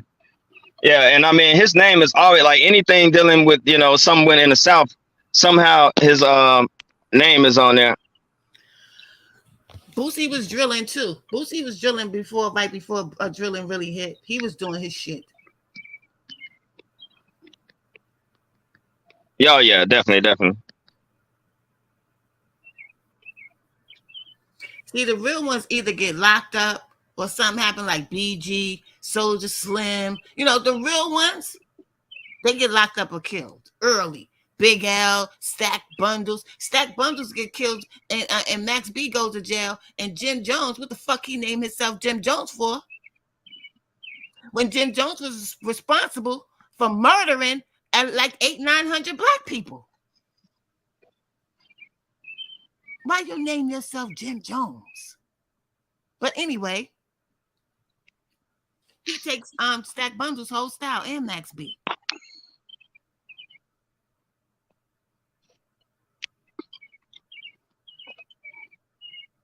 I can hear the birds chirping. I love that sound. Hold on. Oh, damn it. Yeah. But yeah. Just come back, OMC.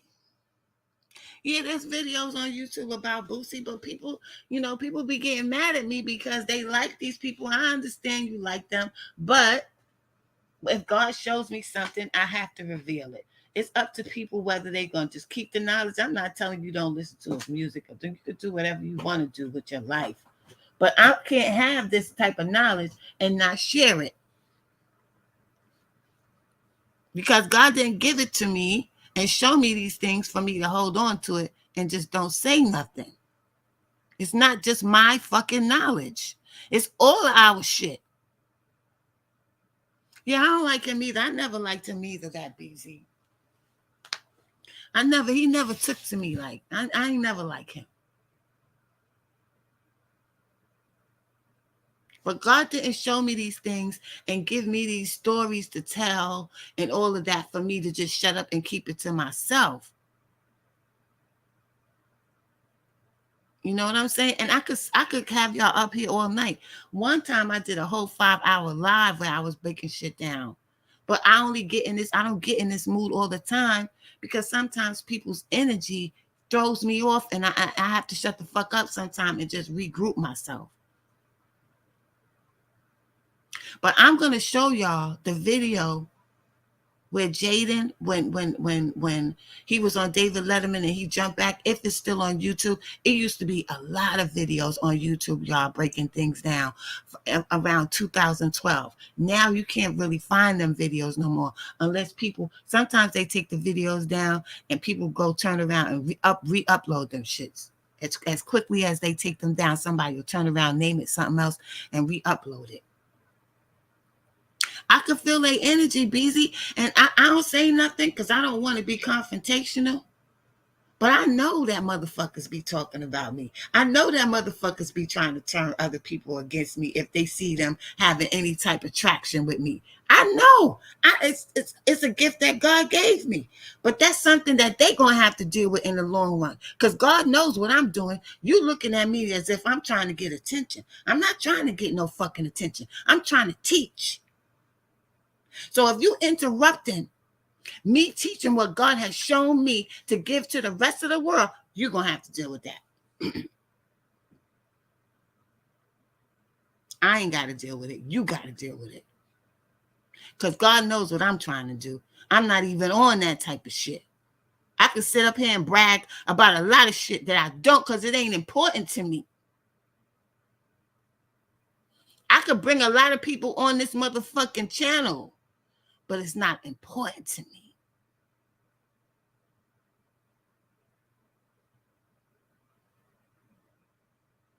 And that's why I usually be by myself because motherfuckers don't get me. They don't understand me. And I'm not going to say they not on my level. We just don't vibe on the same frequency.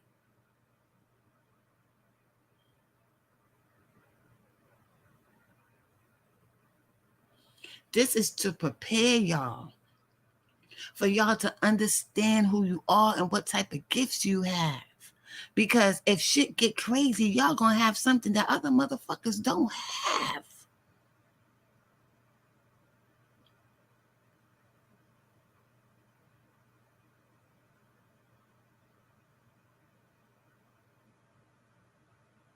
Knowledge is key, y'all. Knowledge unlocks shit in you. It unlocks different things in you. And some people not ready for that type of shit to be unlocked and revealed. And I respect that. But don't attack me. Because I'm only doing what God told me to do. That's my boss. That's my master.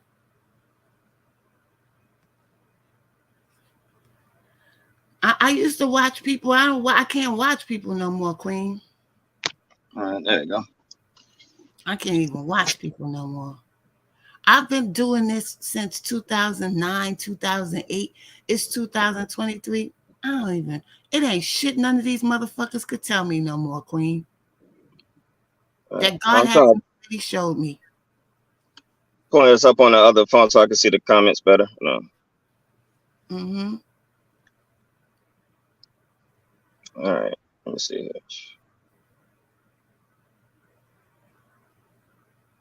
Damn. Motherfuckers was all diplomats. Yeah, why would you be a rapper and call yourself a diplomat? Property. But you was leading people to go to jail. You was attacking their subconscious mind.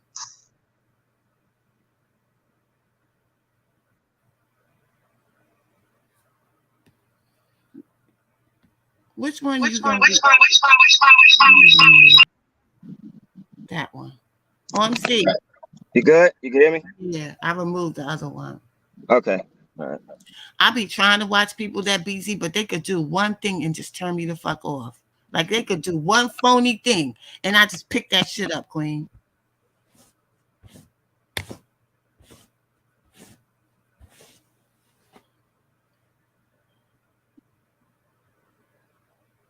A lot of times I have to pretend I don't see shit that I do see just to keep the peace.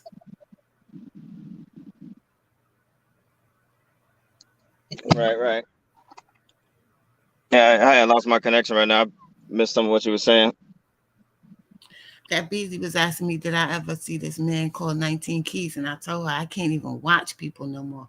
Like I get downloads. Like I just get downloads. I don't really need to talk to people or read no more books or none of that shit, Queen.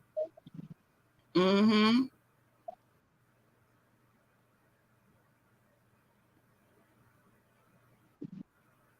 When you Damn. Hello. open up yourself to All certain right. things, you release things because we all have this knowledge. It's just dormant in some of us. And sometimes when you hear people talking like this, it'll spark you to start doing it because everybody don't have the same path. You know what I'm saying? But it'll lead you towards your path, and then you start unlocking shit. And it's gonna be a lot of shit in life that you just can't do no more. It's not that you don't want to do, you just can't fucking do it.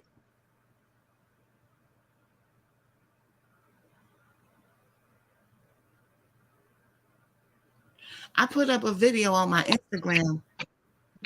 Hold on. Lewis was having a Oh, conversation damn with Muhammad Ali, Damn and it. Damn it. Jerry Lewis referred to him like you are 33 and a third degree something something something, and Muhammad Ali responded back. He said not a 33, a 360, and he stopped.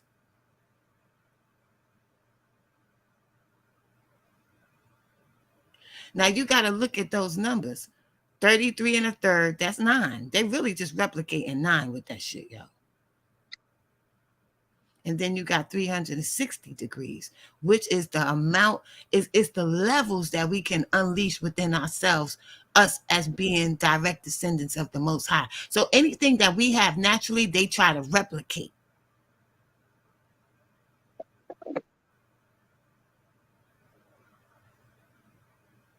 So when they learned 333 degrees, they felt like they was finished. When they learned 33 and a third, they felt they was finished, but it was just enough for them. We just went dormant. But now God is trying to wake us back up. It's a long story, y'all. But it's a beautiful story. It's ugly, but it's beautiful at the same fucking time, y'all. Go ahead, OMC. I'm sorry.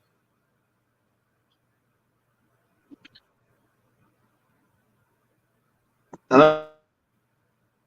You keep muting yourself.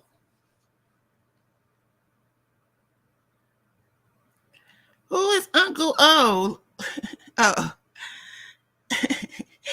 He keep falling off. He having technical difficulties. There's 9 people in here again. Like, I fell off on my spiritual stuff for a minute, but I'm gonna get back on my shit, yo. Because when I fell off, I just totally fell into this 3D bullshit in this life, and that ain't me. What happened, porn star? Why you say damn? Because OMC always has technical difficulties after a while. When we are live or something.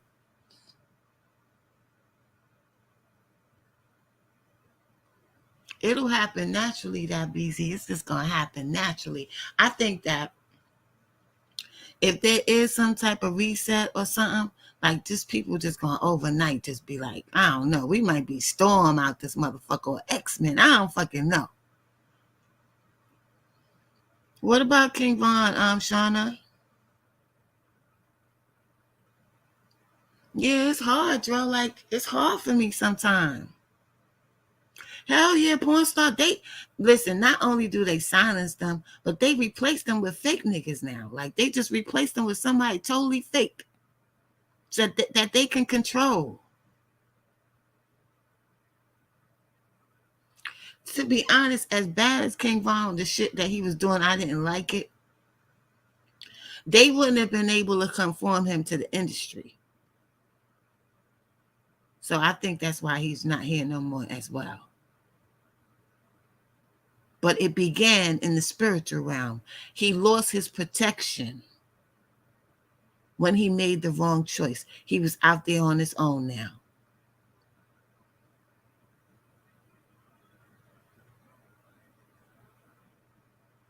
Because he had a chance to fix that shit, yo. And he knew better because he even said it. Yeah, I made friends. Me and Duck made up. It don't make no sense for us to be doing this. Me and him had the power. We could have changed the whole Chicago. He knew that he had that type of power and he did not use it. So he had to suffer for that. And there's nothing none of us could do about that. Can you imagine if him and Duck would have made up, what a difference that would have made in Chicago? And as Von started to learn the industry, I think he was trying to feel his way around to see if he could talk to Duck, because he didn't know who to talk to. He couldn't trust nobody to talk to him because the person that he wanted to talk about was the one that had the bag. Connect those dots.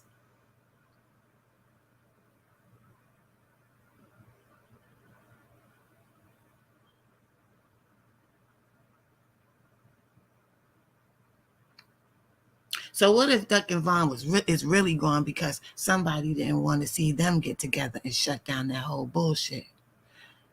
All kinds of scenarios go through my mind.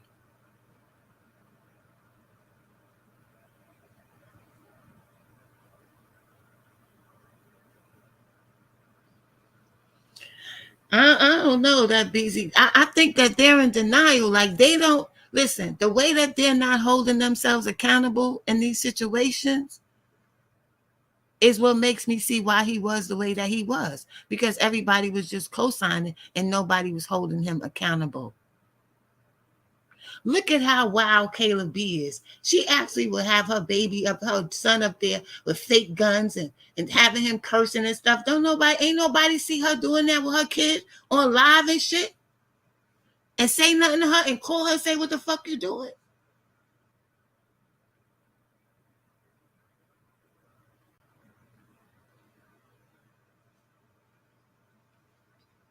I fucks with Trap Lord. I fucks with him. I like the way he put his documentaries together, his videos together, but he tries to throw messages in there too. And I respect all the bloggers that do that, whether they white, black, or green. They was enabling him. So when I see people jumping on Mama Duck, oh, you enable this and that. Mama Duck she's told Duck after Britt got killed, I need you. I don't want you to retaliate. So how the fuck can you sit there and say that this woman was enabling them? This is just a people picking sides, yo. And not holding and not telling the truth. And that's what the fuck I don't like about black people, yo.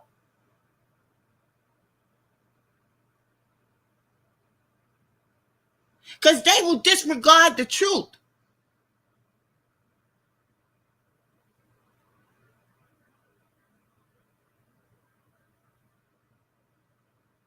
And they won't say when something is wrong. And that's enabling all these kids to be out here doing all of this instead of these older dudes getting up there. Nah, that ain't the way the game go. You got this motherfucker Jay Prince up there talking about, threatening Offset. How the fuck you gonna threaten him when he more than his fucking man? And you a grown man. You older than me. So these people are the fucking reason why these fucking kids is out of control. Because the ones that have a voice, they ain't using it in the correct way.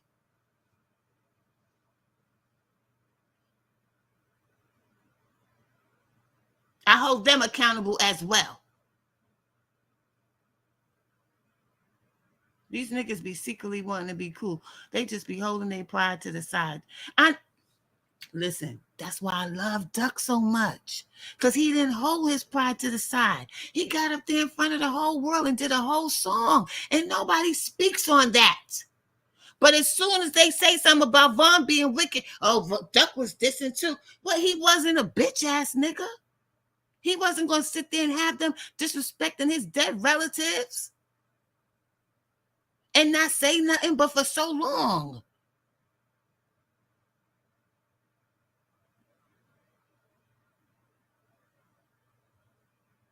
Every song they had, they was dissing Tuka. They was dissing Brick. They was dissing Kobe. They was dissing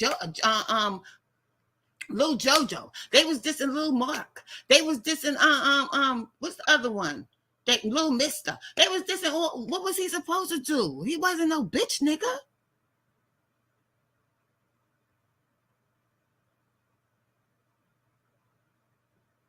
Yo, that fucking Soul Burn song, man. And the other one, Two Sides, I lost Brick and Kobe in the same way. In the same day, the same way. Gunplay. Yo, that fucking song, that Two Sides song, psh, Soul Burn, strong.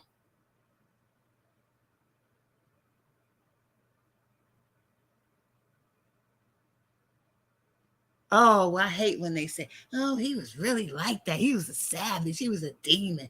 It's fucking dick sucking ass, dumbass niggas that's feeding this energy to our people. What's up, Shadow Band? I don't respect that. And I can't sit there and act like I respect that. I don't respect that.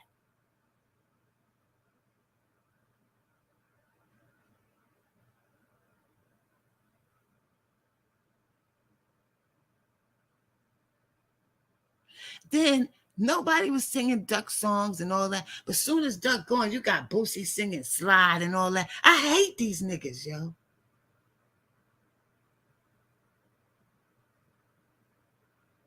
I hate these sellout niggas, yo.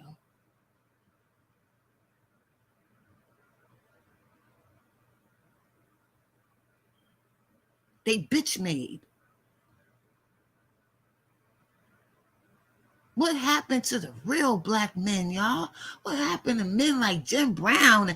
I remember at one time with sports, they was trying to do something, and none of them played ball. Ben, the one that died, Ben Russell, all of them got together. They would not play.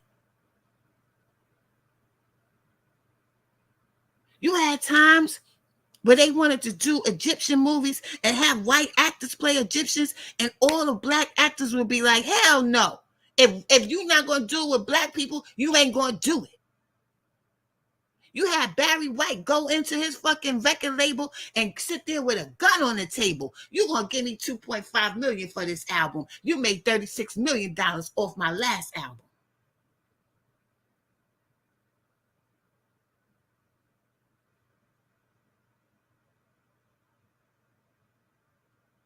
But these bitch made suck dick ass niggas, they make me want to puke when I see them, yo, on social media, like Lil Gilly and that other motherfucker. I hate these suck dick ass niggas. And I don't bite my tongue because I need y'all to understand how the fuck I feel when I see these niggas.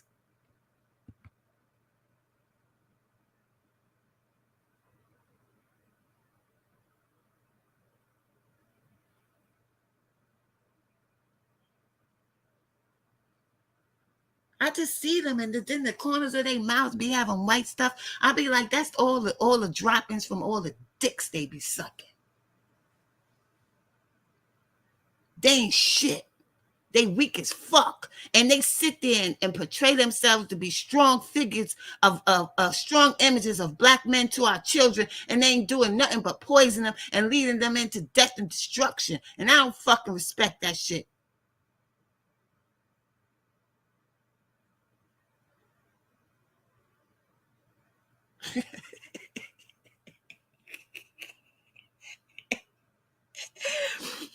That BZ, you see that?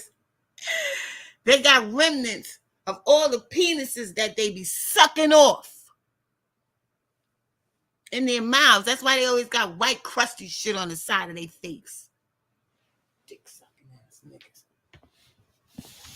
I'm from Brooklyn, and I used to hang with nothing but men. So sometimes when y'all hear me speaking this way, forgive me. But I used to hang out with a lot of men, and they wasn't dick sucking ass men either. And I ain't have to fuck like all these hoes was doing either to be around the top niggas, the strong men.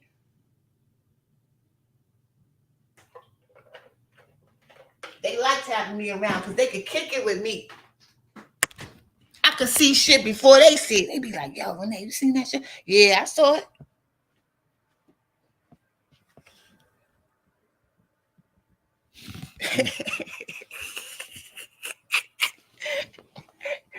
It's a shame. It's a shame, y'all. I'm telling you.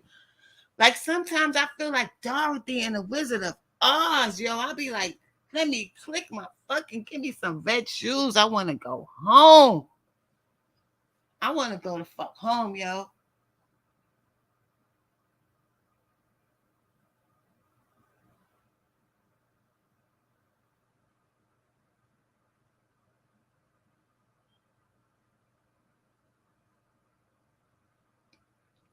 Thanks, Rebecca. I appreciate that.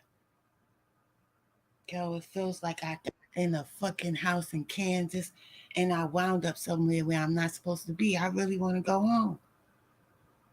What's up, D? What's going on, beloved? How you been? I ain't see you in a minute. I love you Yeah, too, JR. yeah, I ain't been live in a little while. I Now I ain't haven't lying. seen you in the chat or nothing no more. I've been paying for StreamYard for no reason. I ain't lying. For real.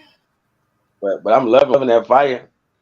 Cause you ain't sugarcoating, you ain't hiding, like you keeping it real. Cause Listen, I'm I've sick of been them like this dudes. my whole life. I've been like this my whole life. I was around people who understood that that's the way I was and they respected that. And that's the type of people I fuck with. And give me the same thing. Keep it real with me. Yeah, yeah, exactly, exactly.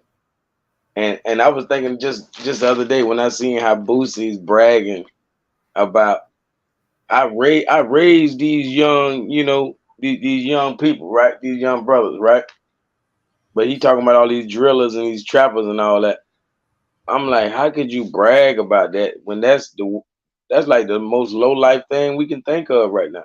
Because they think niggas is dumb and they don't get what they be saying. Because they be speaking in code. Just like when this dude Duck said, I want to, I'm the Chicago Jay-Z. Hmm. You sure are the Chicago Jay-Z. And didn't they take Biggie and Tupac out to make Jay-Z who he was?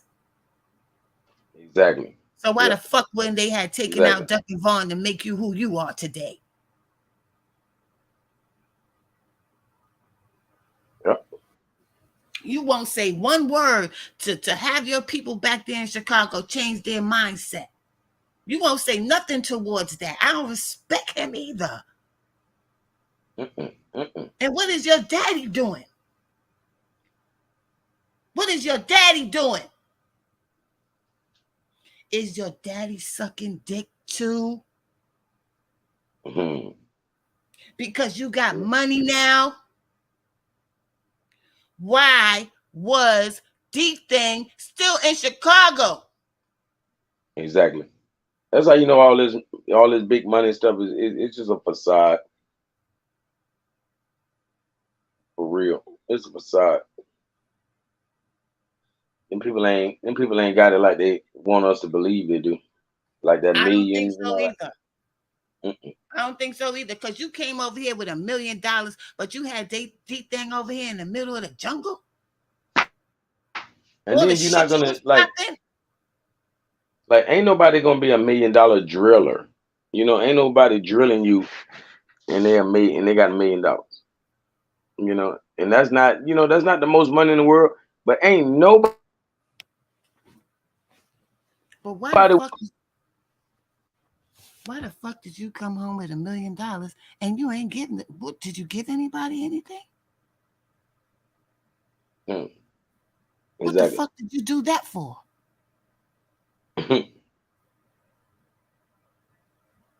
But if I say that, I'm hating or I don't like him, or no, I'm just pointing out the truth.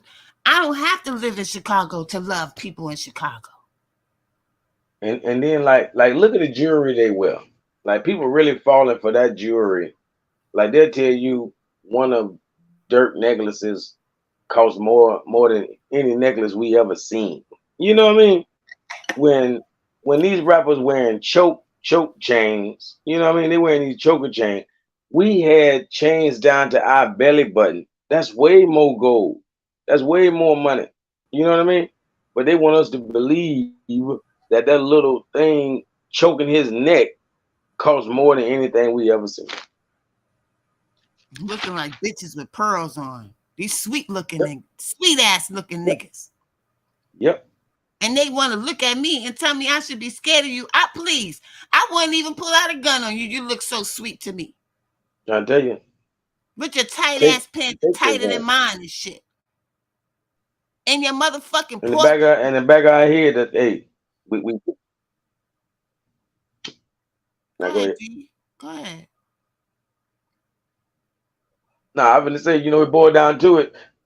A person look at them and we feel like we could take your gun, man. We ain't scared of y'all. Listen, Just saying. and back in my day, shoot across the street. Back in my day, these niggas was taking guns from niggas.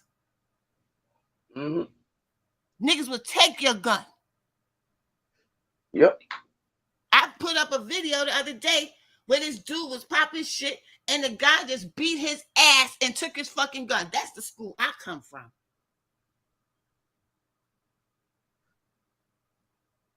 Yep. I just seen a video where this one dude was showcasing his little money in his pocket, pulled out his gun, waving it and all that. 5 minutes later, the police done surrounded him. Got him on his hands and his knees, walking backwards and all that stuff. You know what I mean?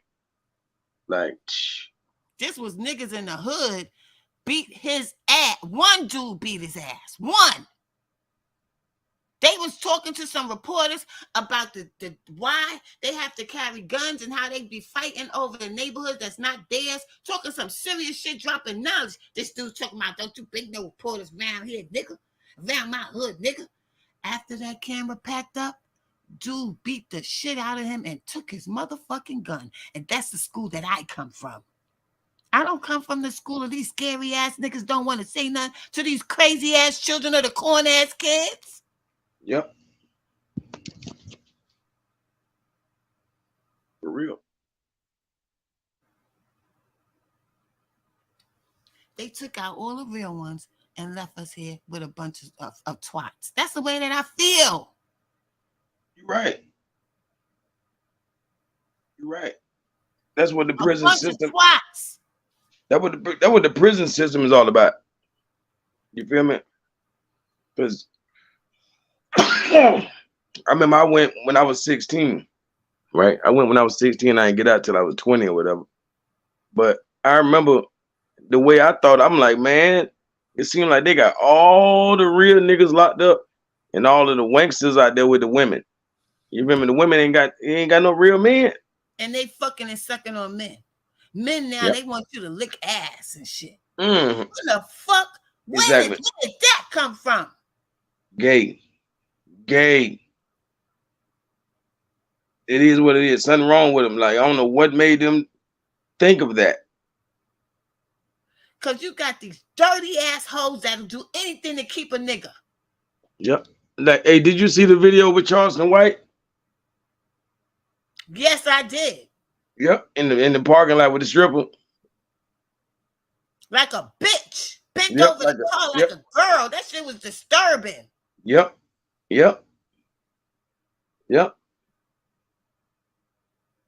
Instead of giving him top, she was giving him bottom. She was licking his ass. He ain't even come out the shower or nothing. Straight in the street. Fresh out the club. Before you leave, where you think you going? She ain't say, let me get some of that D. She said, let me get some of that B. They will show how freaky they are. See, I don't fuck with them. I don't fuck with you nasty ass niggas. Because what you want? You might want something to get stuck up in your ass since you've been getting it licked. And now it made me realize when people got a nasty mouth like Charleston White, they really are a nasty mother effer. You know what I'm saying? That's what it is. They telling on themselves. They've been compromised some type of way. And sometimes it's these hoes. Yep. Yes. Turning niggas out. Because they'll do anything so they could say that they the top bitch. He only coming back to you because he want his ass crack licked, you dirty asshole. Hey, watch this. Like, they ain't got to get no video footage of them doing nothing with a man. They got some stuff of them doing stuff with women they're ashamed of. It's women that's using those toys and shit sticking it up they mean ass. Man, look, it was just one dude in my hood. Man, the girl exposed him on Facebook, and I'm talking about. I ain't want to see the video, but I know what people told me, and it was graphic. And they was talking about how she had these long fingernails, how them girls be having, and she had about 3 fingers in this motherfucking behind. Oh, I heard it's when basketball players have fists up their ass. Oh my gosh. Oh my God. Fists in their behind. Damn, they worse than the worst hoe. You know what I mean? And people be talking about eating groceries and all that shit. We wasn't doing that type of shit. How dare they call that groceries? We didn't have to do all of that to have a good time with somebody in the bedroom, yo. Man, how dare they even call that groceries? That's just disgusting to call it groceries. It's food broken down into shit.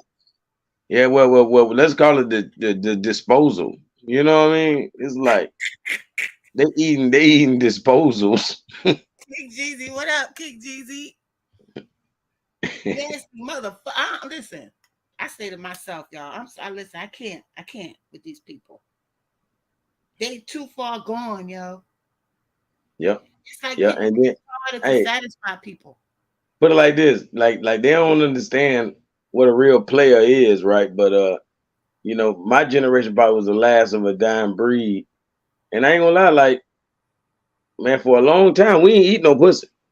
I'm just saying, we was that type of nigga. So I was a grown man by the time I did that. These young people, they doing that before they even, you know what I'm saying? 12 and 13, 11. That's the first thing they might do before they even break their virginity, is to give some fellatio. Like that's not how it's supposed to go. You know what I mean? So these people doing easy because I ain't licking nobody ass. Trying to say she like sucking niggas D from the back and eating ass. I was like, don't even play with me like that. That'll be the first time you get punched. hey, she can't hit the blunt. That men didn't want touching me behind. Heck nah, you can't go beyond them, you know, the testicles. You can't go past that. You go past that is violation. It's gonna be a reflex. You might get punched in the face.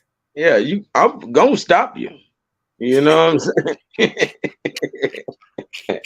saying? Hey, we could do this the easy way or the hard way.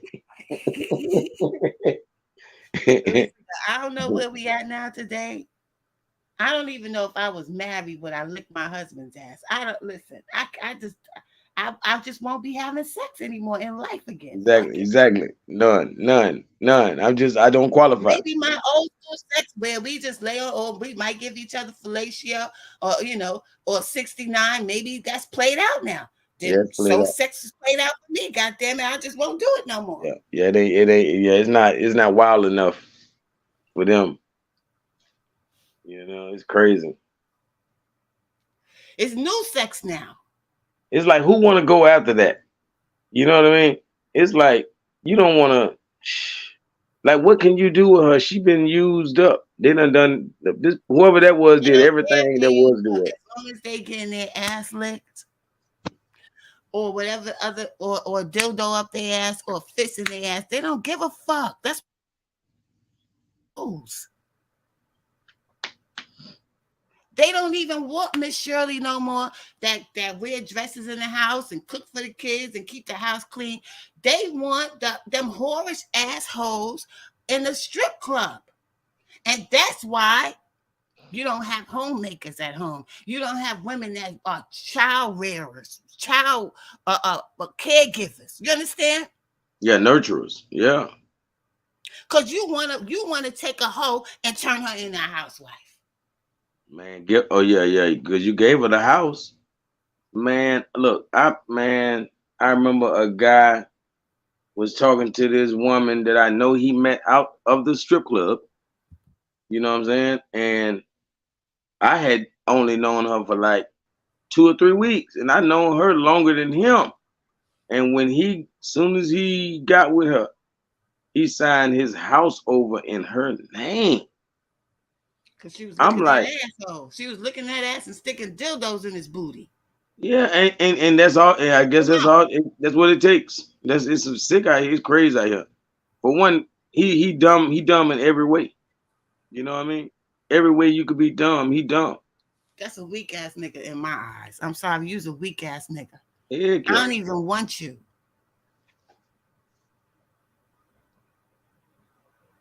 Yeah. Cause you a bitch to me. Like you a bitch.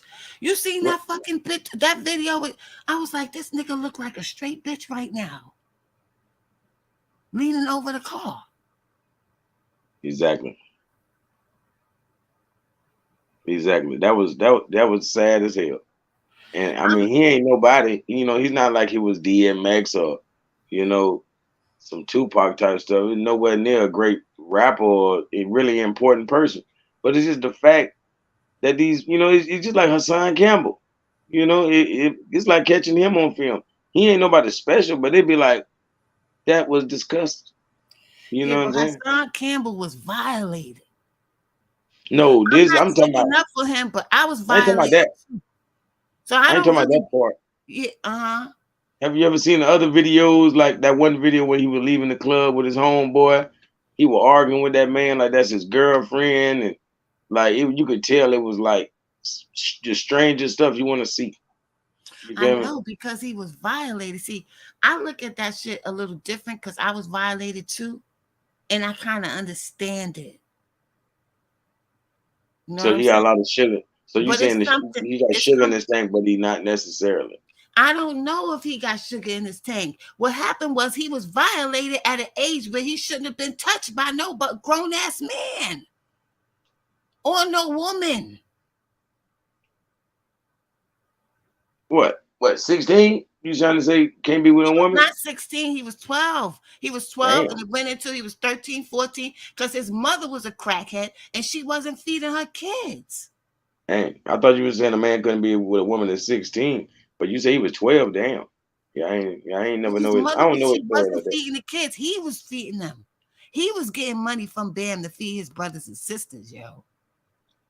Now I'm not taking up for him his person how he is. I don't like the shit he be saying, especially about Mama Duck and people getting their not snot box rocked and all that. But I know what I know. I understand him. Put it like that. I understand that part of him because I was violated myself. And when you get violated at a young age where you're not supposed to even be thinking about sex by somebody that you trust, it does something to you. They use this in the music industry. That's why you see these young fucking movie stars and shit be all fucked up. Exactly. Yeah. Because it's something psychological that happens to a child when they are accosted by a grown ass man or woman. Even when a woman attack a young boy, it's something that she does to him. Yeah. Yeah. She fucked with his innocence. Yeah. It's not something that he was pursued. You know what I'm saying? Or she pursued. Yeah. You wouldn't want nobody to force nothing on you. You know. I'm talking about like we were just saying fellatio. Or a person might think a young man wants fellatio, but I remember I ain't want fellatio for a long ass time because it's like I was just so damn sensitive. You know what I mean? That was a Shoot. big thing in our age group, getting, fellatio. That was a Hmm. big thing. Getting finger popped was a big thing. Exactly. Exactly. It was. And then they don't even. I bet they don't do that. You know, for one, they putting their whole hand up each other. You know what I'm They saying? put That's the crazy. hands and whole fists, and these niggas is crazy out here. The women want to get choked on. You know, they want all that crazy stuff. I be telling people, man, I can't do that choking thing because to me, she doing that just in case y'all get caught. She can say you took that shit. You know what I mean? For real. JR said multiple people told me they okay getting the STD as long as it's not the worst one. Oh SMH my god. who had this messed up. Mm-mm-mm. Yo, we really off balance. We really off balance, yo. Man, you ain't lying. I remember a motherfucker was telling me that she been burnt so many times she can't remember. She was just saying it like it was just nonchalant, like it ain't nothing. Like it's just, hey, you want a soda? You know what I mean? I'm like, oh my gosh. In the back of my head though, like okay, mental note, never look at her. You know what I'm saying? like, like this is quick. This is wicked. It is Motherfucker, wicked. It man, is. man, she said, I don't think I can. I'm like, how old are you? And she might have said like 30, 32 or something. I'm like, okay. I said, you got no kids? Nah, I ain't got no kids. Shoot, I've been burnt so many times. I don't think I can have no kids. Mm. I was like, Mm, mm, mm, mm. what can I say? This is wicked. This world is like Caligula. You ever saw the movie Caligula? I heard of that. I heard of that. It was about this Roman dude that he was having sex with anything, horses. I mean, it was like Sodom and Gomorrah type shit. Yeah. This is the type of world we live in now. Yeah, this is America. This is America. Don't give me. You can't even satisfy your man because he wants you to do. You got to bring somebody else in the room. You got to do backflips. You got to have a trapeze in there and fucking jump from the sky on the penis. I mean, what the fuck? And then imagine when they become the sugar daddies. These girls got their motherfucking work cut out for them. You know what I mean? For real. They gonna be on honey, Viagra. They want the butt, your groceries ate and all this other. Come on, man. Like, oh man, boy, it's gonna be crazy. It's already crazy. Yes, in the movie Caligula, the Roman dude was having sex with a horse. He had the horse living in his house. He would fuck the horse when he wanted to fuck the horse. Don't you see women is out here having sex with dogs, horses, ponies? They have sex with anything with a penis. I saw a video where they had a bunch of sheep lined up and a bunch of white men was standing up getting fellatio from the sheep. Damn, mouth from the sheep? I'm thinking they only would do the, go from the back. The sheep was sucking them off. The sheep was sucking them off, y'all. That is, oh my gosh. That's why them country boys, man. See, that's the type of stuff I don't want to see, and I'm glad you told me, so I don't have to never ever see it. I don't, like if I'd have been next to you and you'd have showed me on the phone, I'd be like, oh man, you scarred me, But you told me, so it was a little better. I'd be like, man, oh my gosh, dang. It's sick. It's sick, Like they say that's where all the STDs come from. Like they say chlamydia and all that. They say it come from people getting with animals. They say the country boys used to sleep with the sheep and go to the city when they get older. They moved in the big city and they pass out that damn STD from the damn animal. From the animal. You remember that time when the monkey had beat up that lady and fucked her face up, pulled her whole face off? They was drugging that monkey and they was having sex with that monkey, yo. Oh yeah. That monkey that had scratched that lady's face off. Yeah. Well, was she a doctor or something like that? Yeah, her and her friend, they was sexing that monkey. Yep, yeah, I remember. Dang. Hey, that monkey lashed out about that crap. He's like, why you messing with my groceries? You know what I'm saying? Yep. They was sexing that monkey and drugging that monkey, yo. Pastors too, that BZ. Pastors too. Grooming young men to have asking them about they sex lives. They're supposed to be mentors, for these young men, and they're asking them about sex and do they like men and all that kind of stuff. That don't have nothing to do with grooming no young man. And that's when in the Roman world, the word mentor literally meant they tore in the men. You know what I mean? It literally meant that. So yeah, they the same kind of mentor as the Romans, put it like that, or the Greeks. Remember that time when the monkey with the orangutan attacked that lady and he scratched off her face? Mm-mm-mm. Joe stupid.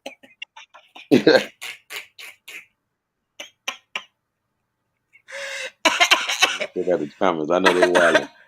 I know they wilding. Oh shit! They was having sex with a chimpanzee or something. A lot of these people like to have sex with monkeys, yo, and dogs. They love dogs. Y'all seen the priest? Sorry if I'm wrong. Who was licking his tongue? Yep, we saw that. We saw that. OMC put the video up, and YouTube took it down. Mm-mm-mm. But that's how these Joe is stupid. Joe said monkey fuckers. Oh God. Y'all seen the PT? I saw the Dalai Lama dude, yeah. See, these Pastors be motherfuckers crazy. Jeezy, no, I haven't seen it. Um Pastors be messing with little boys, yep, and women. They be sexing all the women and sleeping with the little boys, yo. Hey, I ain't gonna lie. Back in the days though, when church wasn't no, certain churches was pretty good. One thing I can say, the pastor always had the finest woman in the building. You will hear me? I'm talking about the pastor's wife was always a trophy. Yeah, For real. but then he'll turn around and be sexing everybody in the church. Yeah, I know what you mean. I've been saying, but nowadays It the don't matter pastor, how fine you are. It's no, always no. somebody that look better than you. Well, I mean, it's just I mean, always something about a it's woman to a man. That's all it is. yeah, it's always somebody, and I never looked at like I want to be with somebody because they fine and shit. You Hey, I have ain't to gonna see lie. like me I, ain't, mentally. Like if you was fine and we had a conversation and you was dumb as fuck, ain't nothing happening. Sorry. I know what you mean. I know what you mean. But some people chasing the dollar. Like you got to chase brains or beauty. You can't just be chasing the dollar. You know what I mean? So if you're gonna procreate, it's best you get somebody with some brains. You know what I mean? But if if you can't find nothing, you better get somebody beautiful. That's just my take on it. You feel me? Because people that go for that dollar, and then look who they baby daddy or whatever he is. Now they with somebody that's just so unattractive, and that's what you gonna make a baby with. You know what I'm saying? Well, people can't help what they look like. See, But they ain't for me. They ain't for this me. is They ain't for another me. thing. This is another indoctrination They from can help it. They the better work oppressed. out. They better do I'm gonna something. tell you why. Because do you think God made anybody that He considered to be ugly? So that's a man thing. That's something that man has created. That if you don't have these certain type of features that's acceptable to the oppressive system we under, then you are considered ugly. God ain't make no ugly people. Now I like Jet Black's sisters, so I don't know about that. I'm just saying, like basically, you are what you eat and all that kind of stuff. A lot of things come into play with what we call beauty, or what I would call Beauty beauty. is in the eye of the beholder, meaning you have to Yeah. be beautiful to see the beauty in someone else. I And mean, it's it's not something looks. like I just said, it's something beautiful about all women. Period. Right, but I'm not even talking about you per se. I'm just talking about the way this country has taught people to look at one another. Mhm. For sure. That's why you got these men that's with these women that they find out, yeah, they look good. They fuck them a couple of times, but that's all they was good for. Now he don't want the bitch no more. Because ain't nothing to her. Yeah, I know what you mean. She's not responsible for what she looks like. He's not responsible for what he looks like. But you are responsible for the type of human being that you are. I still don't want to make a twin out of that person if they not just. I'm just saying, like I wouldn't want to. Not to say I wouldn't. I probably might love that person. You know what I mean? Like, damn, I love this person, but do I want the baby? Not to say I'm not with the abortion thing, so I'm gonna keep whatever. But I probably wouldn't even want to go that far with that person. I'm just saying because my baby is, shoot. They're already beautiful. I don't wanna lose that streak I got going. Now I'm just messing with you. I feel you. I understand. I'm gonna love the baby regardless. I just want other people to love them too. Especially if it's like my daughter. I wouldn't want her to be coming from a bad body woman. I'm just saying. She can't be coming from no linebacker size woman. You know what I'm saying? For real. Can the woman help it if she's built like a linebacker? Did she choose that body? Man, she might can help it a little bit. So then that means that you judging God. That's what that means, because she ain't choose that body. God made her that way. Ain't no kids like that. Them people just getting out of hand. That's why things like gluttony is a sin. Some You know what I people's mean? body is made like they got them funny shapes and shit. But that ain't their Yeah, fault. yeah. I know what you mean. I know what you mean. I They mean, got hey, them football it's a lot of linebacker reasons. bodies It's a and lot shit. of reasons for that. Like, the Bible might. That's why the Bible tell us not to mix a certain, bloodlines and stuff, because he didn't want you mixing and matching like that. You know what I mean? For real, big up top and small down bottom and all that kind of stuff. You know what I mean? Like, nah. Like women are supposed to have certain proportions. That's how we can tell when people are imitating a woman. Like a woman, her shoulders should literally be like her hips should be wider than her shoulders. But when you see somebody with wider shoulders than their hips, that's a man. It's not a But man. That's her genes. That's the way she was born. They mm-mm, can't help that. watch that. Even on your hand, look at your hand right now. Right on Listen, your hand, on your don't you hand. love Angela Bassett, right? You think Angela Bassett is beautiful, right? Of course, I do. Did you ever look at her hands? I look at all of them now that I know the Do you science. know that? Do you know that the rumor in the industry is that she's a tranny? I mean, I done heard that recently, but I mean, that's recent. Like Michelle Obama, that's been out. But Okay, but that stuff God they is saying, trying. See, this whole tranny mess, God is trying to show us to stop judging each other by what somebody look like, because it might not be what you fucking think it is. look, watch this. The human physiology don't really lie. Like if you look at your hand right now, look at your ring finger. Your ring finger is shorter than your index finger. You know why? No, it ain't. Huh? My ring finger ain't short. It's shorter It's than my probably the middle same. finger. It's shorter than my Of course, middle of course, finger. of course, of course. Everybody's that's why everybody's middle finger longer. We talking about the ring finger.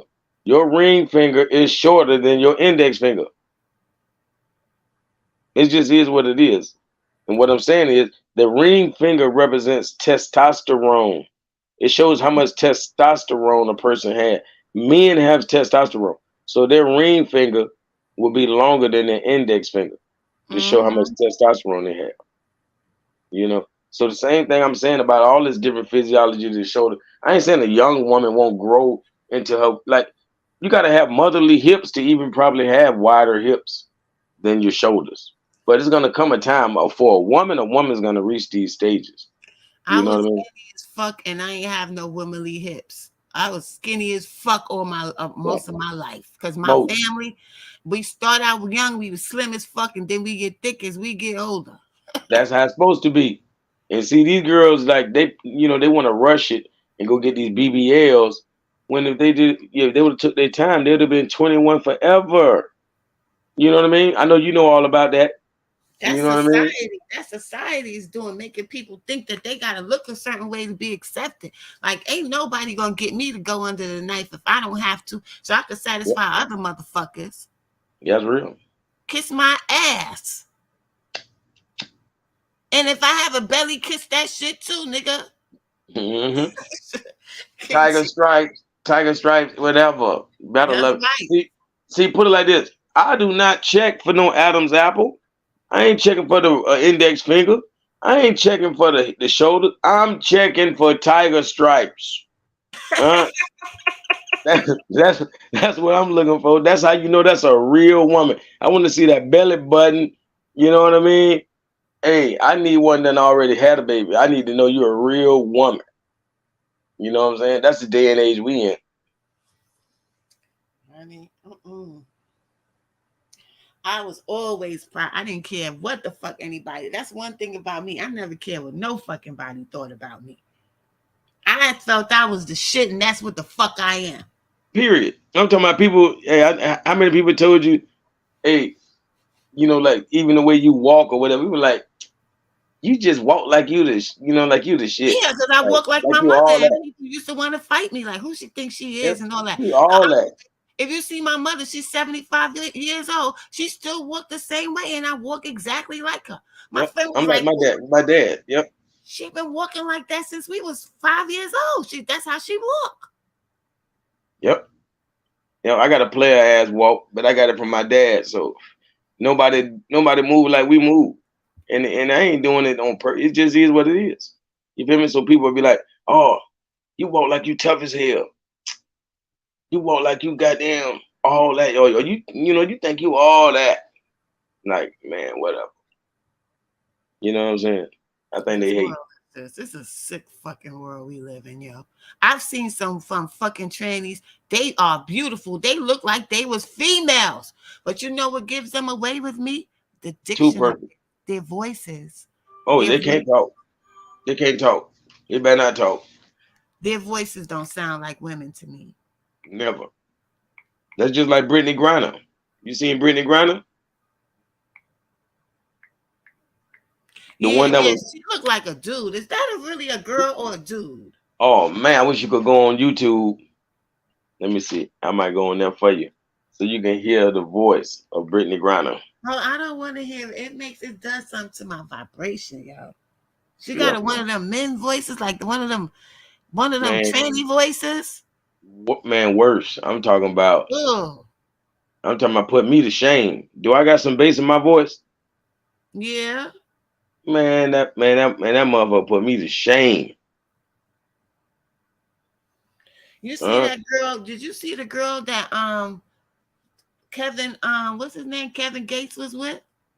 Oh my gosh, these dudes here. I told my homeboy a long time ago. But if you listen to her voice, I knew it was a man. I told my homeboy a long time ago that dude went right.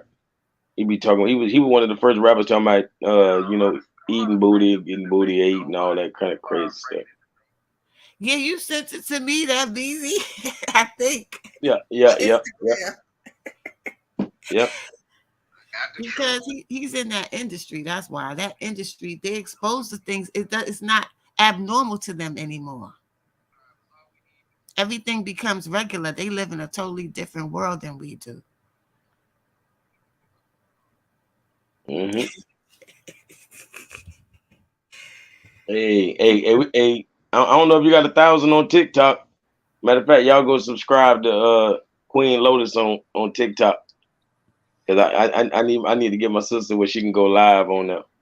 I'm almost to 1,000. I got 500 and some. Yeah, y'all go ahead and subscribe today, right now.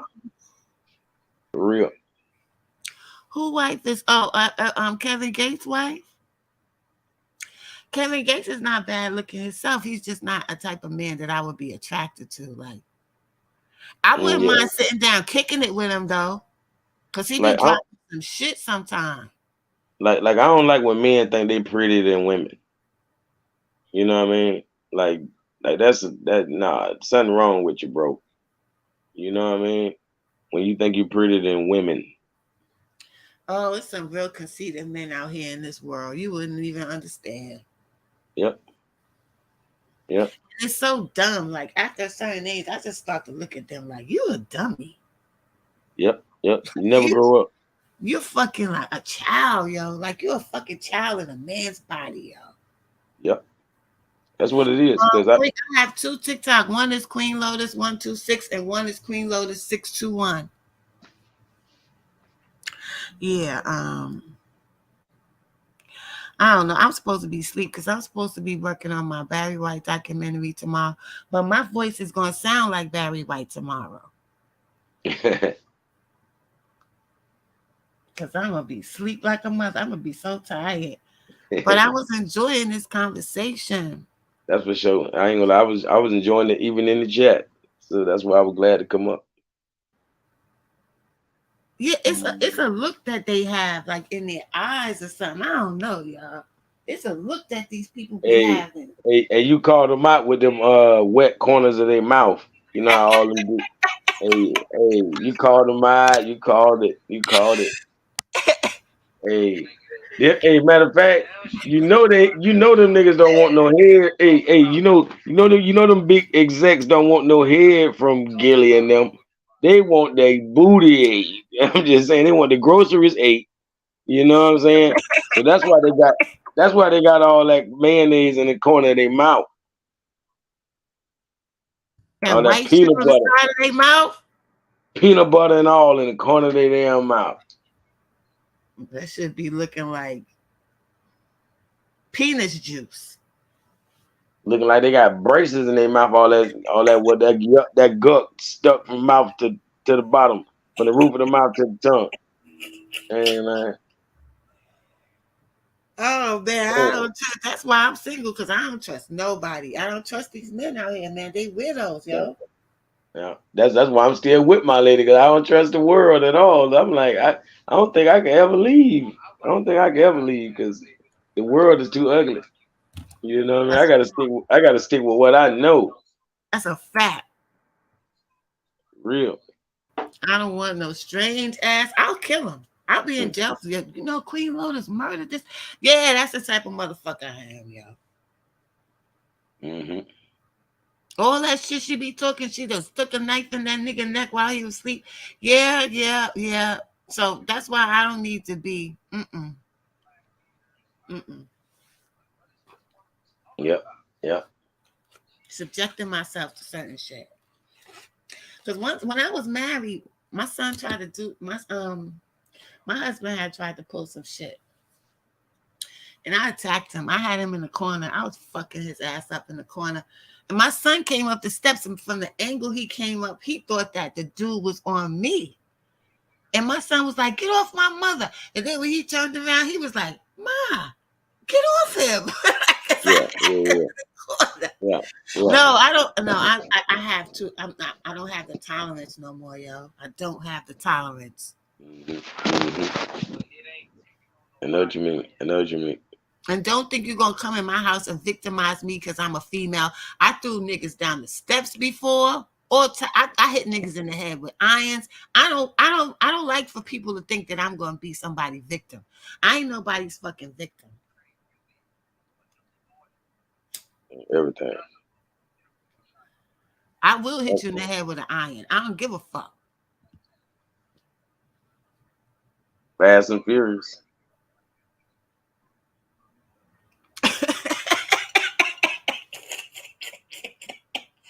I hit my husband in the head with an iron, yep. And I threw his ass down the steps. I told him to get the fuck out. And he gonna tell me this is my house. What? Yo, I got the iron, hit him in the head, threw him down the steps. That nigga, I bet you he got the fuck out then. You gonna try to play schizophrenic with me? Hell no. I'm schizophrenic too, bitch. Mm-hmm. They had him in the hospital and I went to see him. He said, you know, they told me in here that if I kill you, I won't go to jail, right? This is what this nigga told me. After I had went and got his car, I was paying his rent for him, everything while he was in the hospital because I had put his ass out. And he gonna tell me that? I said, well, you better hope that I don't see you before you see me, motherfucker. Because you should have never told me that shit. Can't tell you. He Lost his damn mind. He ain't never fuck with me. He knew I was crazy. And my husband, not my son's father, but I was married. My husband, I don't know, maybe somebody slipped him a Mickey or something, but he started bugging the fuck out. Mm-hmm. But he was scared of me though. Hey, I ain't gonna lie. Huh? I ain't gonna lie. That's how I look at all these rappers and all that internet beef. I be like, I would appreciate if somebody give me a heads up. You know what I mean? Because I promise I'm gonna do like Queen Lotus. I'm gonna hit him in the head with that iron. You hear me? Yeah, no, don't think I'm weak. No, I come from East New York, Brooklyn. I will pick up the closest thing to me and I will make this shit even, honey. I will make it even. Hey, back in the days, we done seen a lot of broken bottles and people squaring off. You know what I mean? It was like that, for real. I don't like blood, but I'll knock you the fuck out with something. Mm-hmm. I don't like blood. Yeah, I ain't never been involved. I ain't never got involved with the broken bottle, but I done seen it a lot of times. Back in the days, it wasn't nothing for somebody to grab a quart bottle and break it down and get ready. Mm-hmm. But that was funny because my son said, "Get off my mother." Then when he looked, he was like, "Ma, get off Yeah, of him." yeah. Mm-hmm.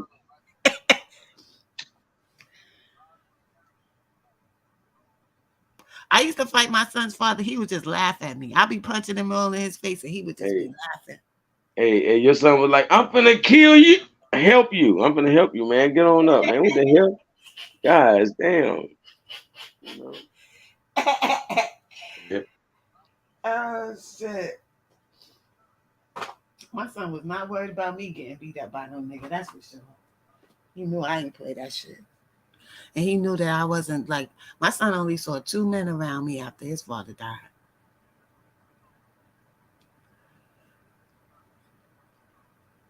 That's that classic woman. You know, we don't see that nowadays. Yeah, See, but some people be making me feel like I'm old fashioned or something because I don't want to do these new things. So I just decided not to date anybody anymore. Because listen, number one, I don't want to go to jail. And number two, I don't want to compromise myself. I'm too stuck in my ways and I have low tolerance. yep, And I want to do what I want to do. If I want to sit up here all night and talk to people online, that's what the fuck I'm gonna do. yep. For one, there ain't that much sex in the world. Like, as I'm getting up in there, I don't want to be locked in with nobody. You know what I mean? I ain't finna be. It ain't finna be about no just sex. That's Mm-hmm. that crazy thinking. That type of days is over with. You know what I mean? Like, man, back in the days, you thought that was the only thing a relationship was about. When you're young, you're like, man, I'm gonna do that every night. That's all I'm thinking about. You know? Anytime I feel like it. Yep. For real. Now I Until you even until try to you sit grow back up and and you be have like, a partner you can't even I got find a a lot of kids. You know what I mean? I done had a lot of fun. You can't It's even more have to it. a decent sex partner nowadays with these niggas, yo. Yep. That's real. That's real. I'm sorry, Dro. I didn't know this was gonna happen. Hey, I got But I every got my once in a while we get up here and we be up here all fucking night.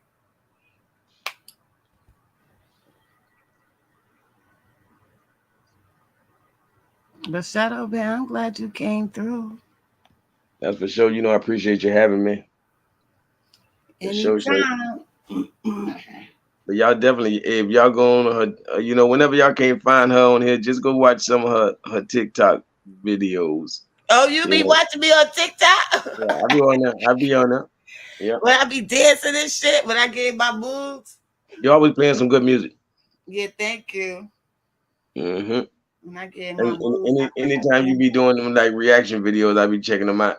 Mm-hmm. I haven't done one in a while, but I'm gonna start doing more often because I was getting with the video I put up with Jerry Lewis talking to Muhammad Ali. That shit got 31,000 views.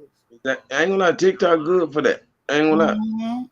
and that's what they want to do. They want to see stuff from your mind, I like know. how like you didn't get like I done heard a lot of good sayings that I ain't heard from nobody else, and I be like, dang, that's only Queen Lotus. You like, yeah, me and the OGs been talking like this, so if you go back to some of those archives and make little clips, people like me, we gonna love it. Mm-hmm. Mm-hmm. Yeah, go ahead and post. Just post what you feel like posting. And one thing with TikTok, people, whoever's attracted to your video, you just know who your type of people are because they just start coming looking for your videos and shit. Yep, yep. And you probably need to connect your YouTube to your TikTok so people I go to don't your page. They be can that go like straight. I could have thousands of subs and stuff like that on Instagram and all that kind of stuff, but Mhm, I kind of like handpick my people. Like I don't mhm, mhm, mhm. I'm not really interested in numbers. I'm interested in the quality of the people that's Yeah, that's that's how I watching. am. Yep, that's how I am. Because people was like, yo, you gotta open up your Instagram, make it public, because you probably have like 10,000 people already. I'd be like, nope, I don't just want anybody on my fucking Instagram. That's private. That's my private shit. That's what people that I want to see, let them see a certain part of me. I don't want anybody just come up there, find me on Instagram and jump on my shit. Yep. I'm finna go over here. My brother, I've been backstage on his channel. He got me on stage and everything. I ain't even said nothing. Yep. You know I appreciate you though, sis. I enjoyed it. Same here. Stay blessed. For sure. Peace and love. Peace. What are you talking about, NC at on TikTok, Dro? She on TikTok. I gotta find her on her TikTok.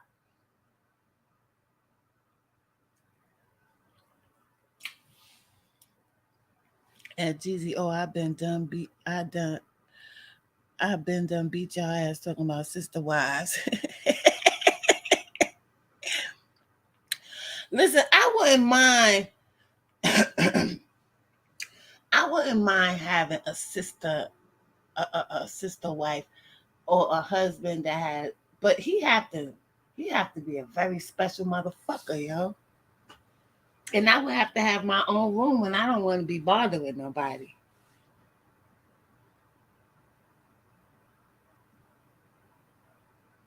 Yeah, I don't want to be sister wife in, and then you just do whatever the fuck you want, and you stupid, and you think you a pimp and shit. Because then I have to hit you in the fucking head with an iron or something.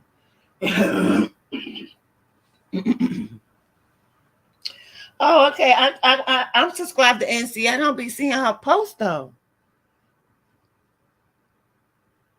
Hell yeah, and get that money up. Hell yeah.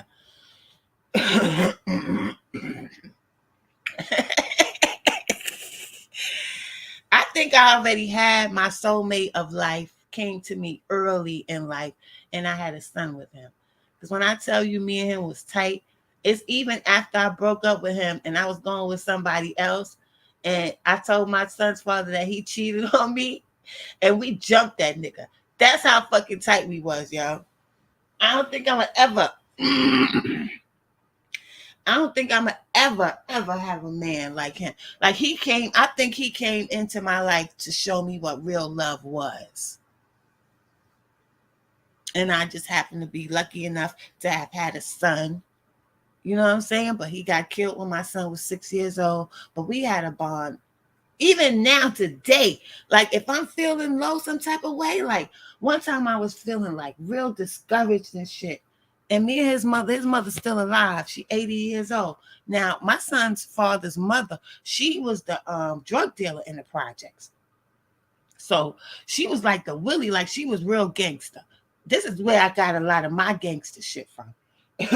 My son's grandmother. And I forgot what the fuck I was getting ready to say. But I was feeling real fucking like discouraged. And she said, baby love, because that's what she called her son. She said, baby love always said, Renee ain't no bum. And it just seemed like he just came out of nowhere with words of encouragement. Then another time I was feeling this way, and one of his homeboys, he saw me on a train and he was like, yo, I've been looking for you. I got this picture. He said, I think this is baby love. He said, look at this picture. This BLR. I was like, yeah. And I never saw that picture before, y'all. I never saw that picture before. And he just saw me on the train and gave me a picture of my son's father, yo. My son's father's been dead since 1992. This must have happened like 3 years ago. But my son's father still does that for me to this day when I'm feeling a certain type of way. It's like he be saying, remember who the fuck you are.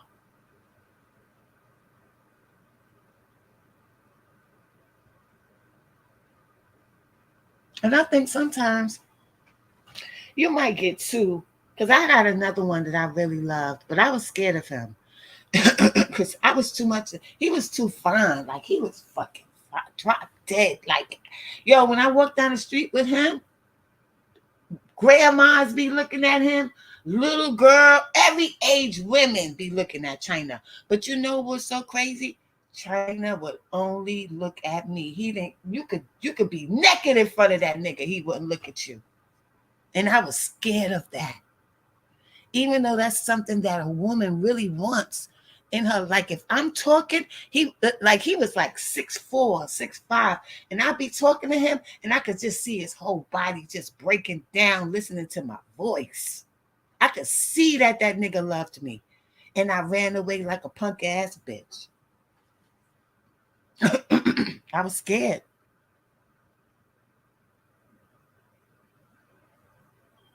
I was scared because I was like, this nigga gonna have me all wrapped up into him, and I just can't go through that shit. And he chased me for a year and a half, and then one day he just called me. He said, "You could have had it all. You could have had it all," because his family owned all this property. Like his family owned a real estate company and all that. He was like, "You could have had the cars, the furs. You could have had it all." And then he left the state. I never saw him again. And even up to like a year ago, so I was calling the realty place, trying to get them to give him my phone number and shit, but I can't find him no more. But I ran away. And I think you get like maybe 2 solid real loves in your life. After that, it's touch and go. It's touch and fucking go.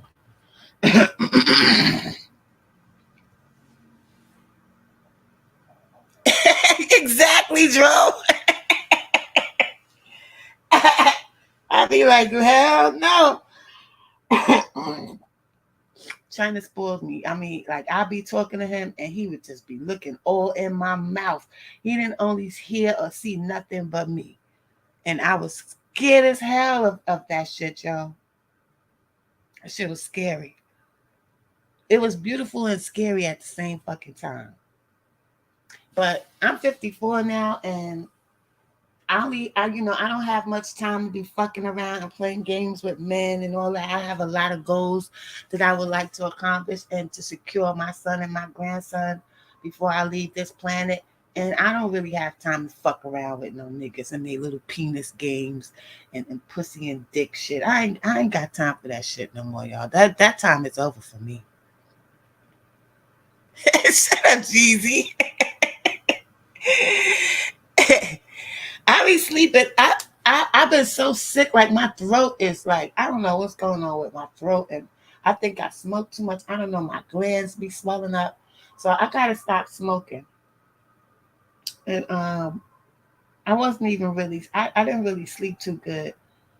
So yesterday I slept like all day. Then I had my test for school, which I have an 83 average in my cybersecurity classes I've been taking, 84 average. I'm really proud of that. So the second part is starting. So I got to conjure up the money for that shit. And I'm just really focused right now, y'all. I'm not fucking playing no games out here on these fucking apocalyptic streets. Fuck that. I ain't got time to play with nobody, yo.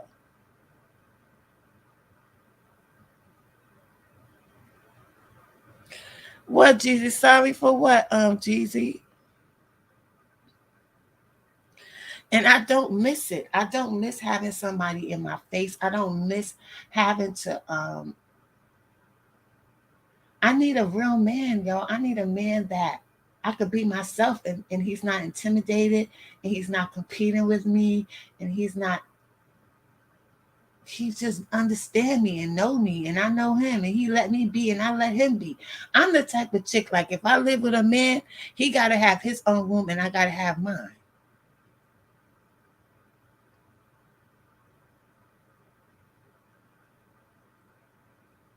You know, because sometimes I'm going to want to be in my own fucking world and I need to recharge. I got to do me. I don't need nobody next to me.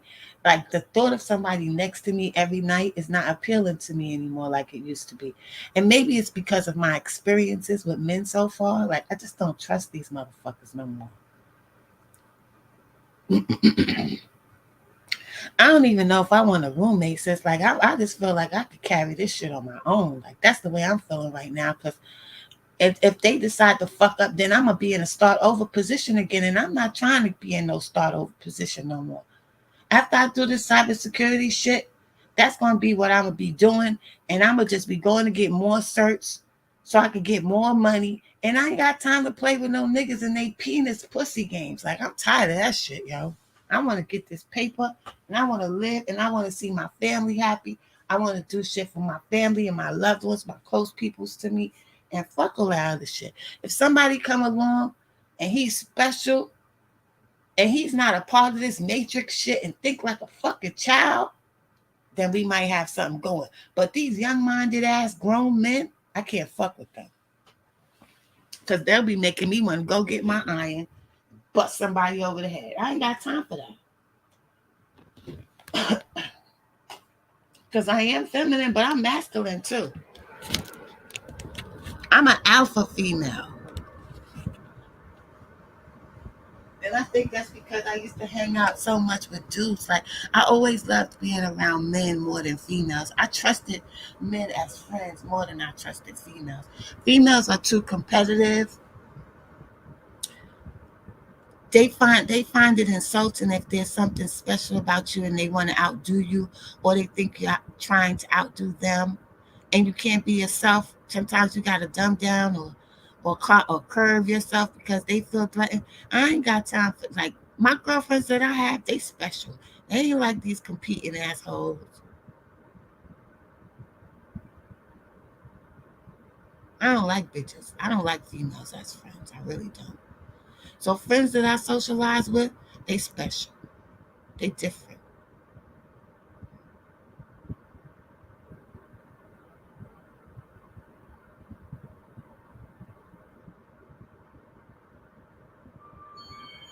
Bitches will be mad at you because your eyelashes is longer than theirs, or your nails color was a certain way and it always looks a way on your complexion. All these crazy ass shit. Listen, y'all, I can tell y'all some stories about friendships with women. It was a fucking nightmare. I don't even care if I have a female friend anymore in my life. Bitch, let me be me, goddammit. Let me do me. Yeah, I ain't got time for that. I ain't got time for that, JR. I think I am you. That's why me and you so cool, BZ. I'm telling you, we might be we come from the same soul group out this bitch.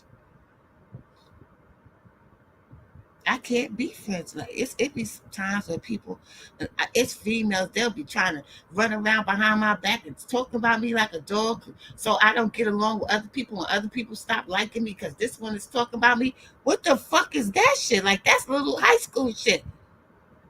I ain't got time for that. They don't even ask me no questions. Like, they could just assume something and just go with that shit. Like, I can't fuck with people like that. I'm a grown ass woman. I'll be 60 in 6 years. I ain't got time for that. That should really make me bring the iron out and knock a motherfucker out. I don't have tolerance.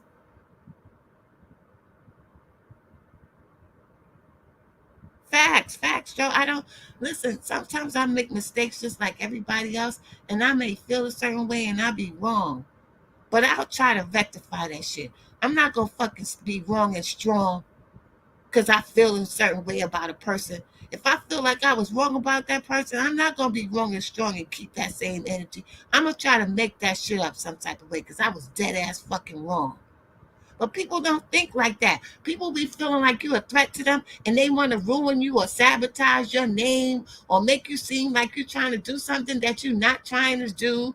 And they don't fucking even ask you anything.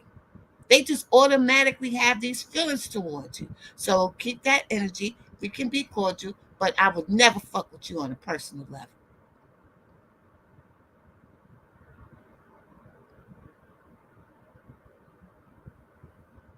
Yeah, well, I mean, I love people, but I don't love people. Because a lot of times when people don't like me, they don't have no idea of anything on personality. They don't know who I am. I have never don't like somebody and don't fucking know them, and they didn't do nothing to me. Never. But it's people I've been really good to in life, y'all. It's people I've been really good to and went out of my way for. And they wound up hating my fucking guts. I don't even know why. I don't know what the fuck I did to them. They fucking hate me. And then I was like, bitch, maybe it's because maybe you got too much blessings or something. I don't know what the fuck it is. But I said, maybe you should start keeping your gifts to yourself and stop trying to fucking share all the time.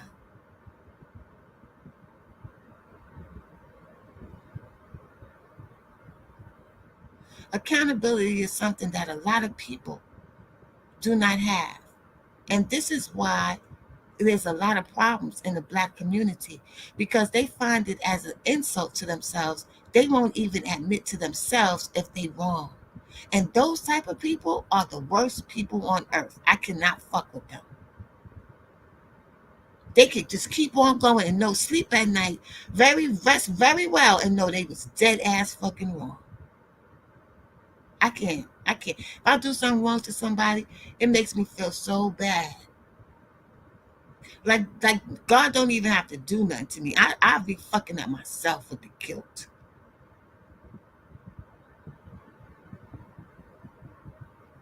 Yeah, basically me too. I'm out of there. And no offense, you got the right to feel how you feel, but 90% of the time, people don't even know me and don't be fucking liking me for whatever reason. And it be some shit that I ain't have nothing to do with. And I ain't do nothing to them. But you know what I be saying now? I be saying, thank you, God, for showing me who the fuck they was before I got too motherfucking far with these motherfuckers, yo. Keep it moving. Keep it pushing. Have a nice life. No hard feelings.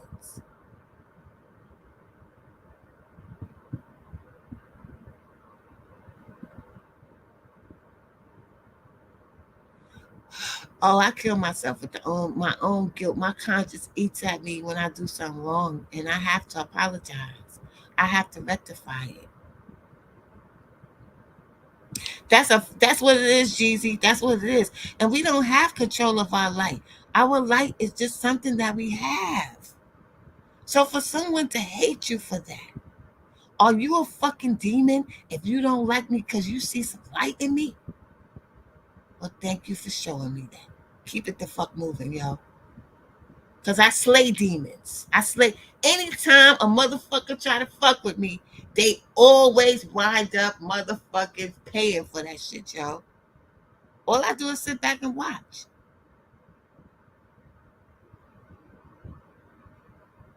I'm not vindictive at all. I just sit back and go, okay, that's how you moving.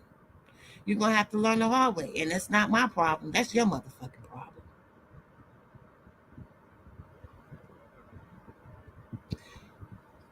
I got my crystals, Jeezy. I got my crystals all over my house. I wear a crystal around my neck.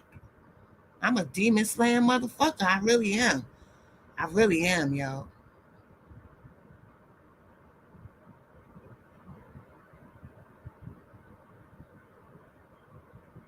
And that's because there's something inside of me that will not allow me to purposely try to hurt somebody. Like it's people out here that will purposely, like they don't feel good unless they hurt somebody. That makes them feel important and shit.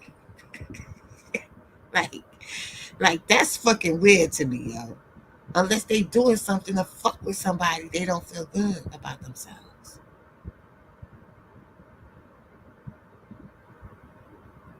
Facts, Joe, facts.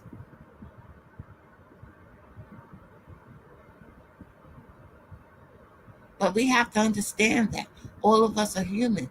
And sometimes you may come into somebody's path in their life path just to teach them something.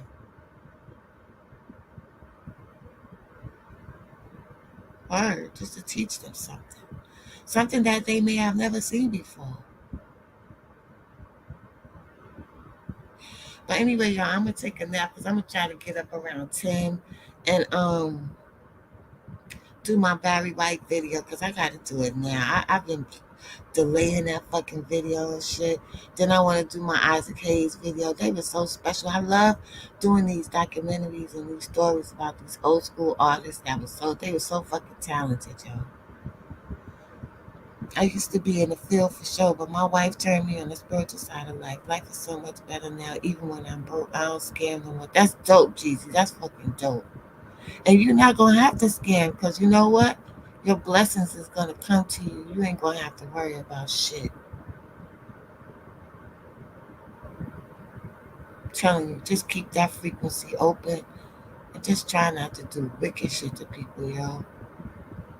I live by that light. I think all the luck I've had in my life is because I always made sure that I wasn't trying to do nothing to hurt nobody. So all these little lucky things that happened to me in my life and all those things, that was just my karma. It's not because I'm better than anybody else. I just have a conscious, and I just learned how karma works at a young age.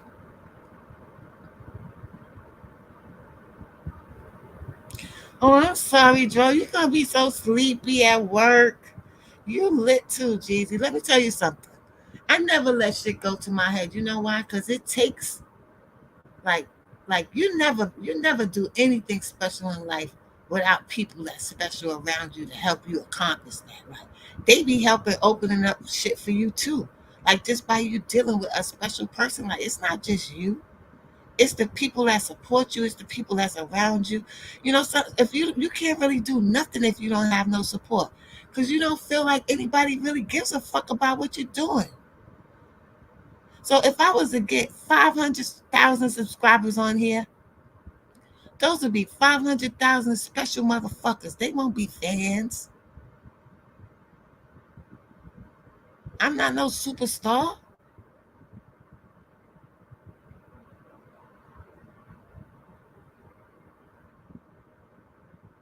Some people call they people fans, yo, on YouTube.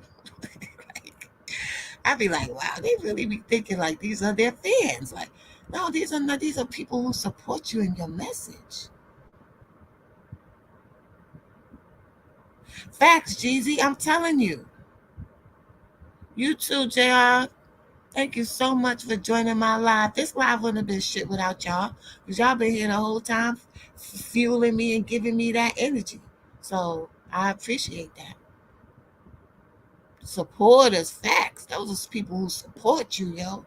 They support your message. They feeling you. Shit, they ain't gotta watch your channel. Fucking YouTube is like motherfucking cable vision out this bitch.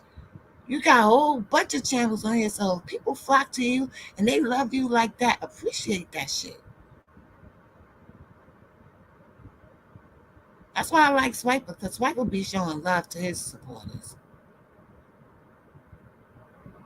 And AK be showing me love too. AK will shout me out of nowhere. Queen, I see you. You know, and I love that. Because these are people that's younger than me. And that means that whatever message I was trying to give them, they felt my fucking message, yo. And that was my goal. Whatever message I'm trying to give to them that I have, I can't give much, but I can give you some type of message. I can give you a real person around that you know is a real person that you know won't shit on you. You know what I'm saying? Sometimes the small things really count. I fucks with Trench's talk too. I fucks with Trench's talk.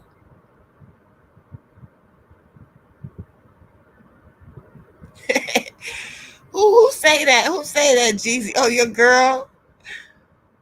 Yeah, we fuel each other. Listen, it's fair exchange, no robbery. That's my most favorite saying in the world. Fair exchange, no robbery, yo.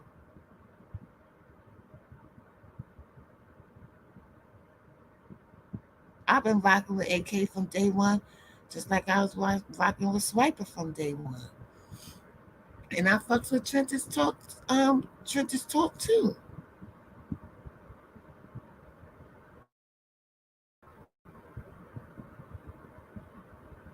I fuck with X-Man Rico. I've been on Rico platform a couple times. Um, I used to fuck with Chris Barnes. So Chris Barnes flipped on me. Um, I used to fuck with a lot of bloggers.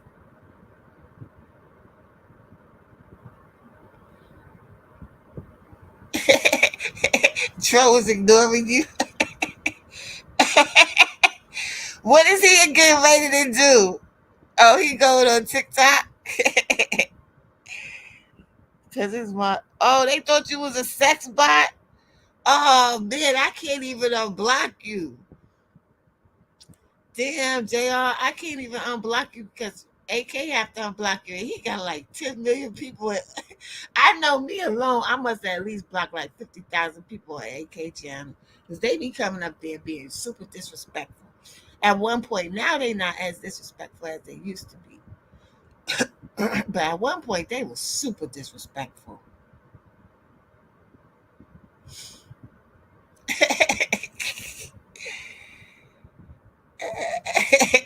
Dro Cassava blocked you? Damn, and see, we can't even, like, AK will have to really go search to go unblock somebody, I think. I don't know. I'm going to ask him. I'm going to put y'all names in the chat and see, send him in the chat and see if he have the time he unblock y'all.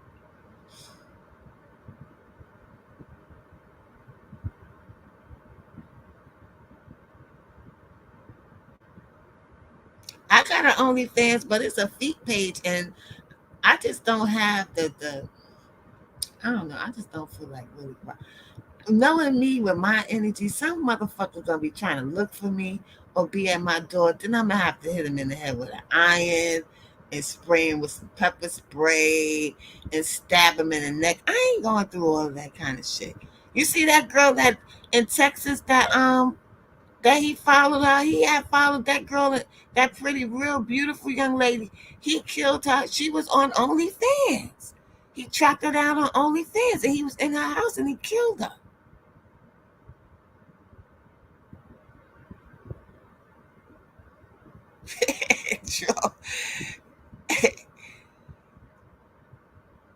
Yeah, I wish I could stay up and be on everybody live, but sometimes I be knocked the hell out. I have to play catch up because I be staying up for so many nights that my body can't take it no more.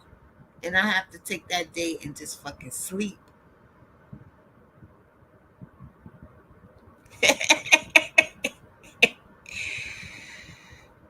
And what you saw that busy?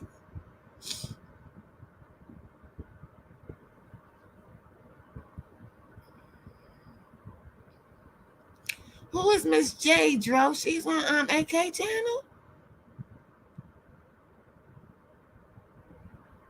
I do. Geez, I don't even fuck with some of my family at all. I cut them off completely.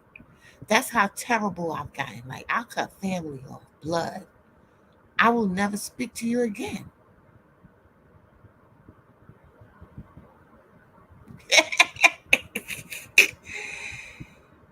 Yeah, that only Frying Fans girl that got killed. He filed. He got her house. Her address from her OnlyFans.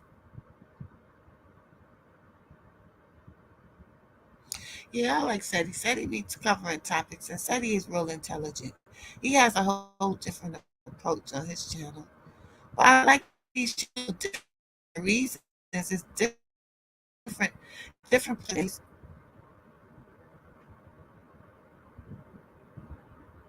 Oh, okay. Yeah, 16 is cool with swipe. Yeah. I like 16. I like how laid back 16 is. And he just be talking his shit. You know, he try not to get too excited. But every once in a while, somebody fuck with 16 and he got to say something. So one day he put up something about Mimo 600 and all the comments was nasty and rude and they want to argue and fight and negative. But I noticed that 16 had on a Carcana hoodie. And I grew up with Carlton. I was like, oh shit, 16. You know, like that shit hit me like, oh, look at 16 with my man Naquan hoodie on. That was fly to me. And I just said, look at you with the drip, with the Carlton drip on Brooklyn, East New York. And he clicked like, you know. I just wanted to change the whole energy on his fucking live because they was being real rude and disgusting. They like to talk on the phone too much for me. I work as a manager for the warranty department for a tire company. Oh, hell yeah. I would want to say shit when I got home. I'm talking too much now. My throat's starting to hurt again.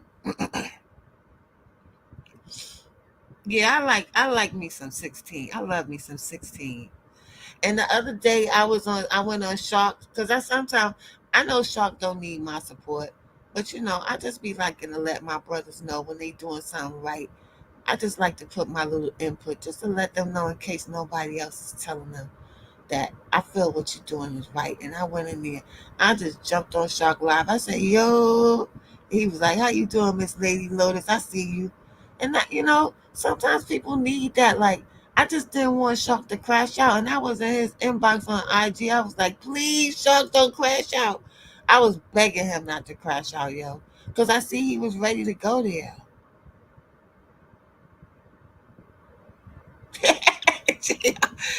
JR, you crazy. I be seeing JR everywhere. I be so happy when I see y'all in another chat. I be like, okay, fam is in the building. It's like you in a virtual, you visiting somewhere virtually and shit.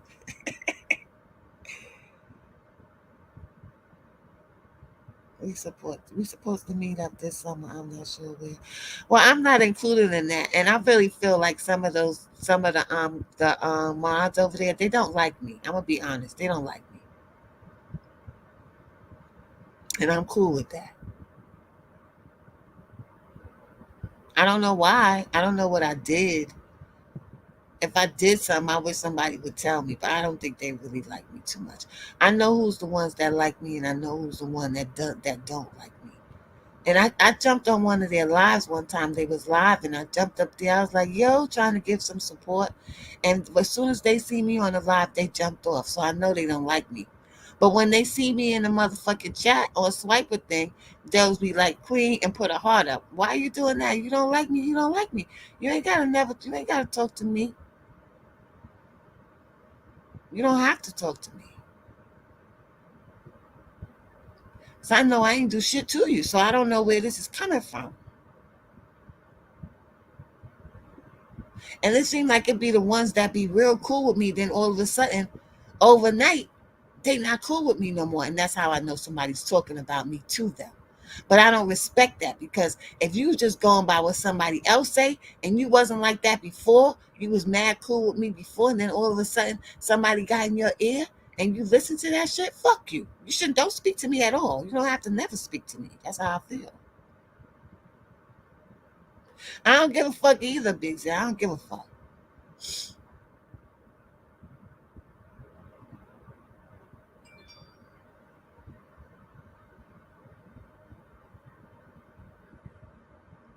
Yeah, we don't have to talk. We don't have to talk. Like, you don't have to pretend.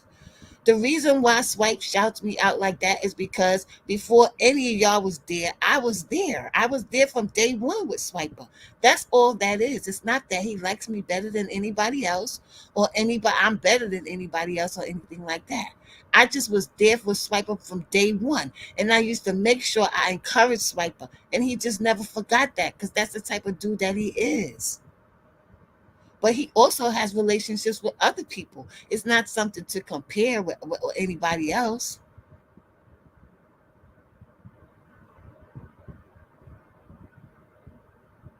I just felt Swiper was special from day motherfucking one. The first video he did. And I said, you know what? And plus, Swipe was talking about my nigga Duck. And he was mad as hell he wasn't getting his money. And I said, I like this guy right here. I'm fucking with him. He must have had like 20 subscribers. And I made sure every video that Swiper did, I would leave a heart, I leave a comment on that shit every time he did something. And that's why I liked AK too, because people was out here spreading lies, and AK was very passionate. He didn't like that shit, and he made that video. He didn't know he was gonna blow up like that. Everybody said he was trying to do this and cover the nah. You could see, if you ever saw that first video, I think he took it down, because he was getting a lot of slack from that. But you could see the passion from AK coming out, that he didn't like that people was lying. He says, shit, nobody want to say something, I'ma say something. That's what he said. I'm tired of these fucking lies. And that's when he blew up out of there. It was all out of the passion, because they didn't like people what they was doing. And that's why they got blessed. They came up here to clear up some shit. Plus, yeah, they might have heard you could make some money, but I felt their passion. And that's why I was attracted to them too. That's what attracted to me. Those two are the ones that I was with when they was up there from day one. Those two first video dropped.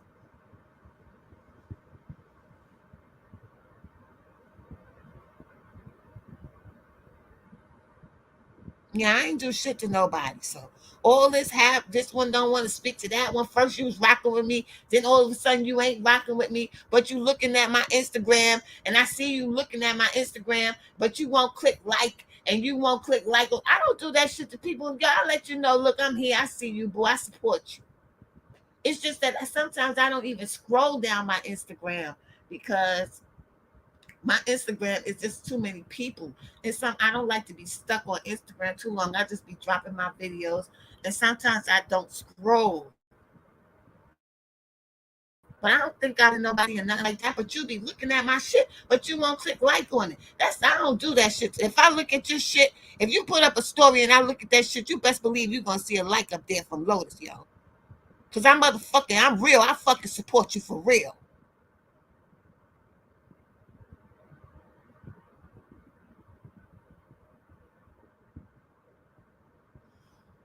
Yeah, I support you for real. Ain't no motherfucking, ain't nothing here that nobody should feel no type of way about. So if you don't like me, then I'ma naturally assume it's because it's something about you jealous. Cause I ain't do shit to you. What you jealous? You gotta be jealous of something. And keep that energy over there. Keep that shit over there. It's all gravy. I wish it didn't have to be that way. Cause I liked the rapport. I felt comfortable there. That's why I was speaking the way I was speaking. Because I was comfortable. I thought I was amongst like-minded people, and I respected them, and they respected me. But it comes to turn out some people didn't feel that way, and it's all gravy. You're entitled to feel how you want to feel. I ain't mad at you, but if I ain't do nothing to you, I gotta question you because I ain't do shit to you.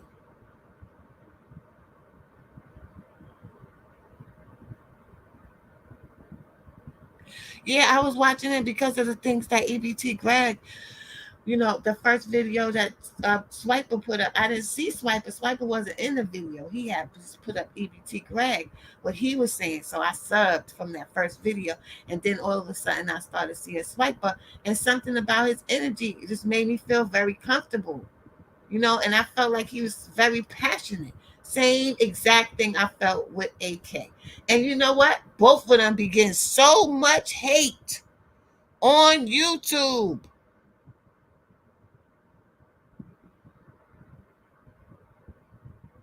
Then I started kicking it with Bandana Rose. We really started kicking it on Clubhouse. And that's how I got to know Bandana. And I was like, shit, Bandana Rose, that nigga's smart as hell. He's smart as fuck. I like talking to him, and he's conscious. So I start fucking with Bandana. But then sometimes they all be arguing with each other. And then I feel uncomfortable, and I hate that shit, yo. Because I be wanting to support everybody. But now I just go to, I just try to even it out. Bandana was absent for a while, so I got to go over there and show him some love because I haven't been up there. Dale be doing his own thing. He be doing his own thing on his channel. But I like to get up there with Swipe because I kind of feel like I got to curb these snakes away from trying to get him into to crashing out. That's why I just feel very protective over Swipe and AK for some reason. Because they the ones that get attacked the most.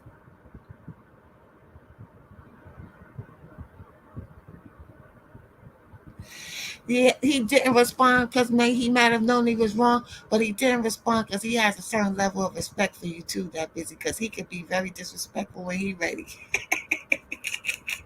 And I kind of had love for Billa. I still do, but I just didn't want to get in between that energy. I didn't want to have to pick and choose because I really respect Billa and I like Billa. You know what I'm saying? But it's kind of hard when they going at each other and addresses is being dropped and talks about shooting each other. That shit just makes me so uncomfortable. I wish that would have never happened because I was really enjoying them three up there, the three-headed monster. I was really enjoying that. But shit happens sometimes that's out of your control.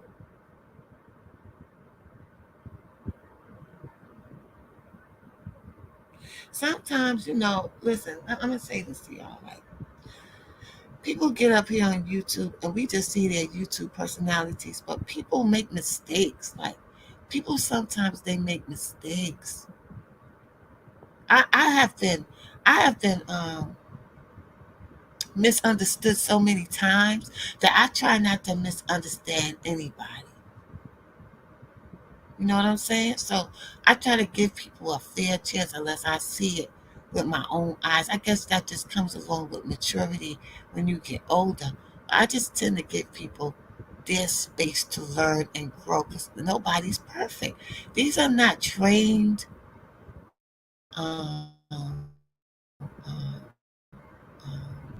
what's the word you use when you got commentators or trained people in media. These are just people who came from their homes. They got something they want to say, and they jump on their lives, and they speak what they need to feel they need to feel. But we don't know what they're going through. We don't know, what they meant by. Sometimes you might say something, people misunderstand what you say. That really hurt me when I jumped on this person's live and he saw me on the live and he looked directly into the phone and cut that shit off. I was like, damn, this nigga acting like I'm the police, the CIA out this bitch. What the fuck I do to him? Mm-hmm. Yeah, you know, it's just very uncomfortable. It's a very uncomfortable feeling when you rocking with people and then they all of a sudden they beefing with each other. Like, and then you gotta pick a side. Like, it's like you're in a gang or some shit. Like, I'll be up here. Sometimes I'll be doing my research. I like to hear what different groups is talking about. I'm just that type of person because I went to school to be. I got my paralegal certification. Plus, I went to school for psychology. So I do research in an unorthodox way. So then when it gets to that bullshit enters in, and I'm trying to go listen to this demographic how they feeling so I can formulate my own statistics about where the youth is going in their minds and shit so I can see what sentence can I drop in here and leave some jewels, or what sentence can I say in here and drop some jewels. That'd be my mindset.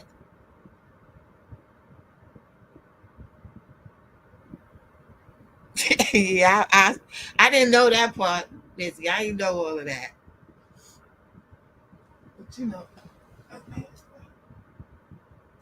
But when people get mad, they try to slander you, especially when you come from the streets and shit, you be trying to make a motherfucker feel bad when you mad or you hurt or something. You feel me? Yeah, he got some more learning to do. He got some more learning to do in his life.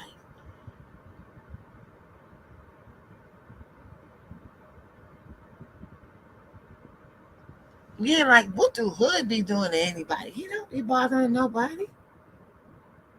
Hood be up there talking his shit with his smooth ass and say what he gotta say. You'll never hear him bad mouthing nobody unless somebody do something to him. So I fucks with Hood like that.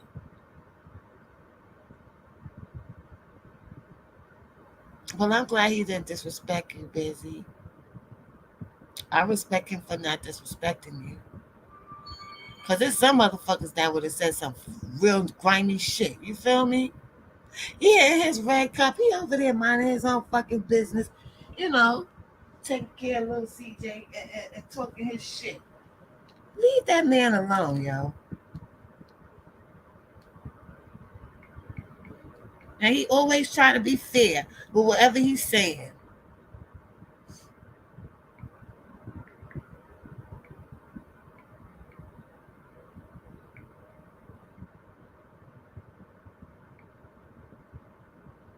Oh, that was sweet. Somebody sent me a cash app. That was so sweet of them. Yeah, but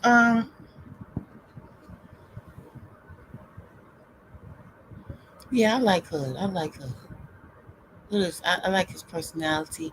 He reminds me so much of my old school friends. The way he moved, he reminds me of my old school homeboys. especially my son's godfather. They even look alike. So,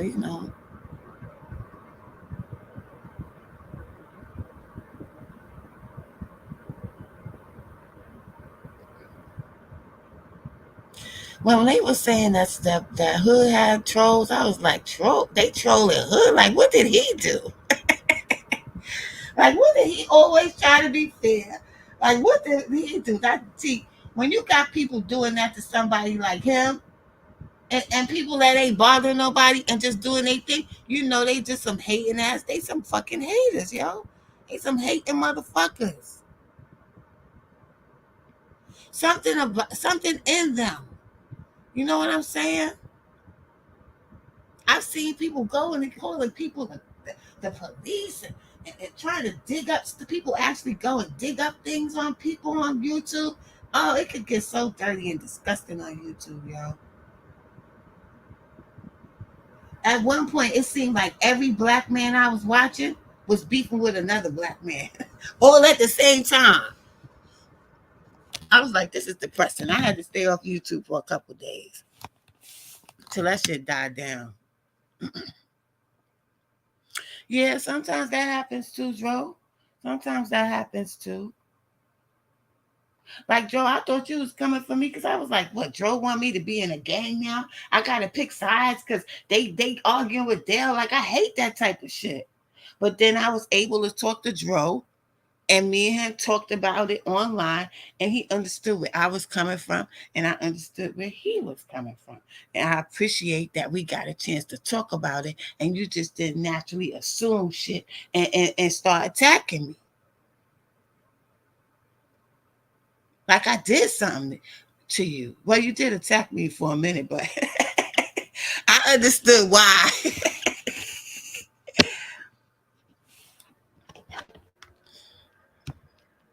That's a fact. That's a fact, JR. And that's really sad. That's a real sad thing when people is like that. Like, I don't wish that shit on nobody for people to be that miserable to attack people for no fucking reason. I've seen that on every fucking channel that I've been on YouTube. It's they could be talking about the birds and the bees, or at this time of the year you should water your plants and give them this type of plant food. And somebody come in there and say, bitch, you lying. That ain't that type of fucking plant food, you stupid bitch. Like, this is weirdo shit, yo. Yeah, he don't, Jeezy. Like, he look at us as family. I know he do. But he also got to be careful who he fuck with, because he been burnt a couple of times trusting people, and I understand that too. After you get burnt a couple of times, you be a lot more cautious with motherfuckers.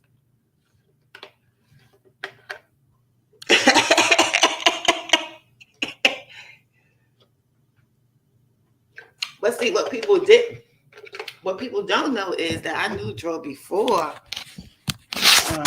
he was on Swiper's thing. A lot of people I knew before we started jumping on Swiper. Like, I knew Shark before I started jumping on Swiper. I started fucking with Shark. I developed a relationship with Shark. I developed a relationship with Brick Youngster. Um, I just had this goal that I wanted them to know they was kings out there. And I thank God for opening the door and letting these kids open their hearts to me and trust me and letting me break down to them who they were and give them something different. I appreciate that because they didn't have to.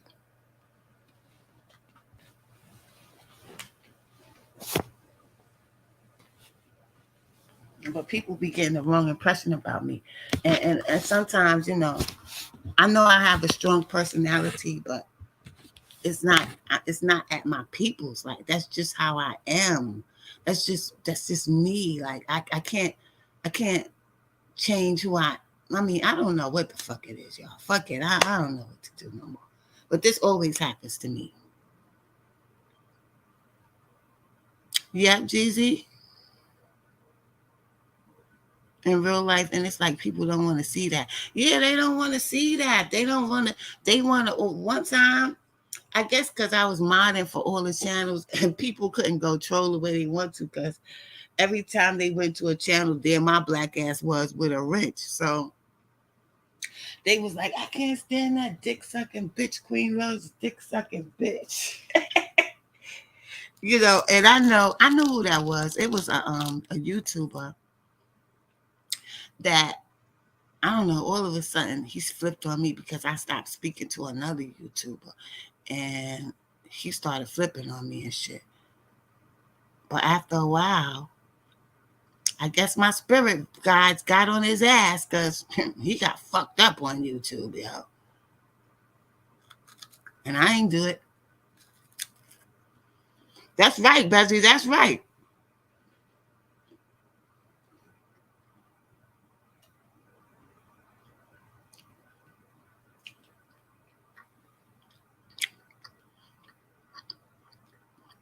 Yeah, we will be all right. Everybody has their season to grow and to. Well, see, the thing about it is that people don't like to admit when they make mistakes. And that's what mostly creates a lot of animosity with black people. Because one thing about us is we don't like to be accountable for the bullshit that we do to each other. We want to be wrong and strong all the time.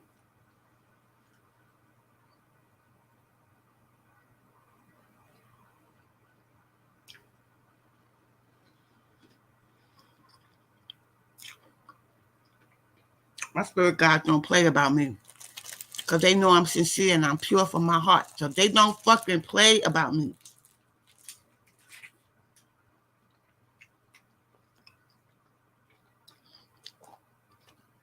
Because I opened that frequency up for me to have my protection, honey. I don't do dirty shit to people.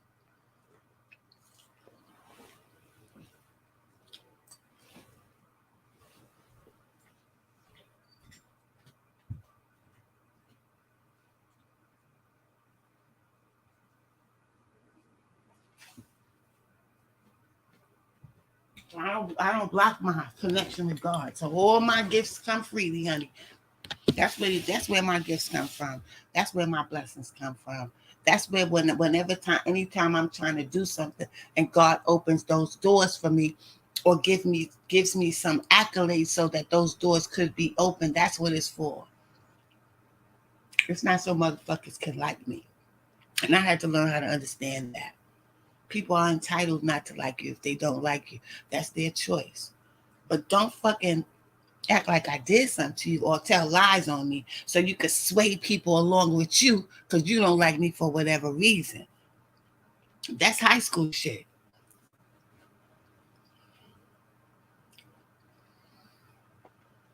Jeezy, you crazy. Jeezy, where are you from? You sound like you from Haiti. Where you from? Yeah, my spirit guys be shaking my head at me. So I'm shaking their head at me sometimes too, because they probably be saying, "Didn't I fucking tell you?" But you know, I guess that's why I'm such a loner now, because people just have really disappointed me in life. Period. The shit that they have tried and done to me, I would have never put no shit like that on them. I so love Chicago. I so love Chicago. You know why? Because everything people say about Chicago, yo, I've met some good ass motherfucking people in Chicago just being online that I really, really love. And I know that if I was in Chicago, we'd be tight as fuck. BZ live in Texas.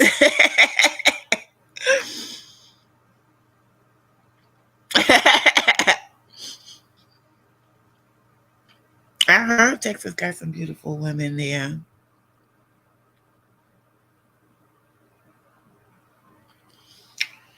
Yeah, so I've met people in Chicago that I don't know. Let me tell y'all when my fascination with Chicago started. I think I told this story before.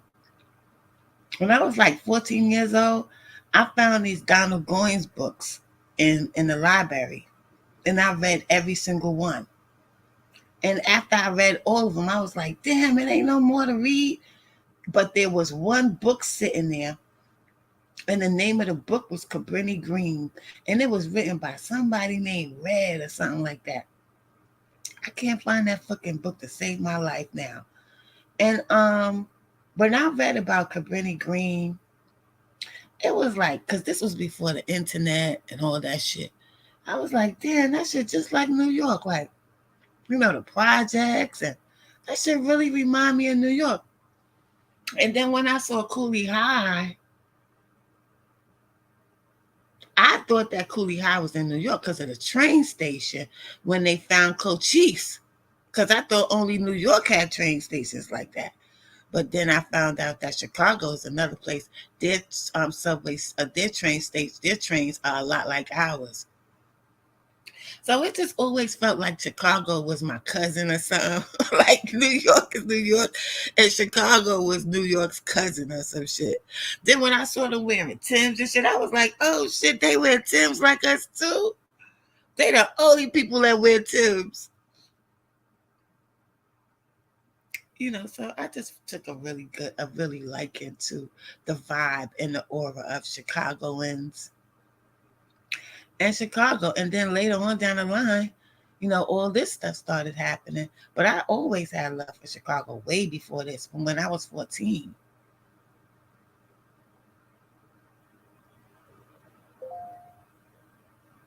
Yeah.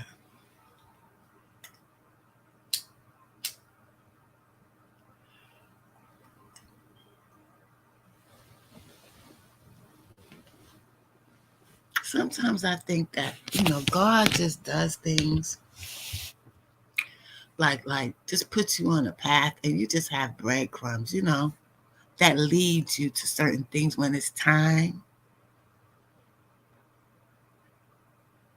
And so my familiarity with Chicago and how I felt about it being the only state to me that was like close like us, like that does things like we do with the snow and y'all have to wear the boots and the cold and all that. I was like, yo,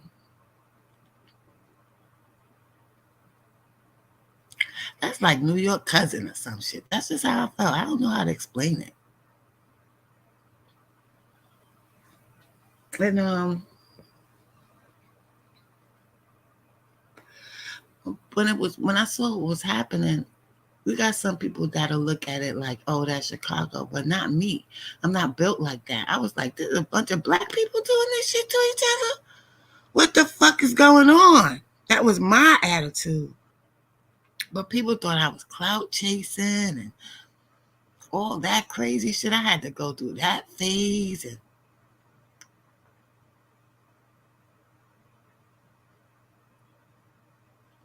that's why I did a video on my channel. It's called Who the Fuck is Queen Lotus? Because I know people were starting to say, who the fuck is this bitch? That I always hear her name. And I did that video. And then I did another video trying to be smart. And it says I always had clout. And it has my friend, my homeboy, who's all up in the industry, telling the position that I played between niggas on the streets and the industry. That video is on my channel too. So I always had clout. And not because I'm so greater than anybody else, but I'm a real one. And I always prided myself on being real and respecting others. That's why.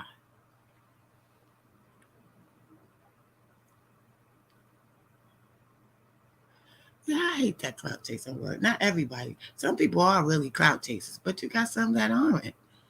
You got some that just, that are just real people. And sometimes it's hard to distinguish because there's so many fake ass people in this world. It's hard to distinguish when somebody's being real. And that's because of all the fucked up people. You got to suffer for that sometimes. People got to get to know you a little bit better. But sometimes even when they do know you, they don't give a fuck. They just already chose not to like you.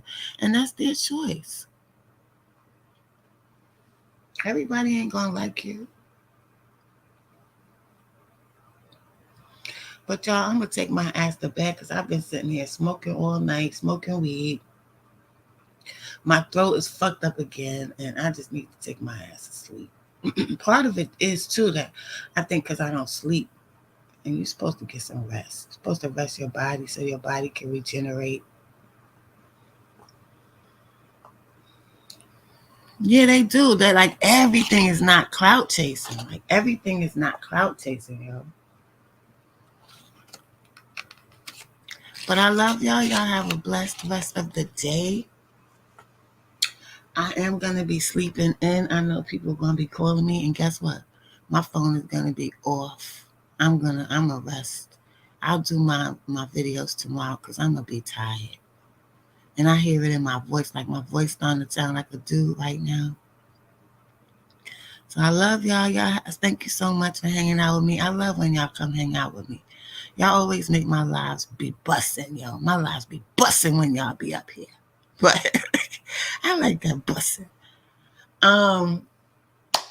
So I'm going to bed. Good night, NC. You was here? You was up or you just waking up?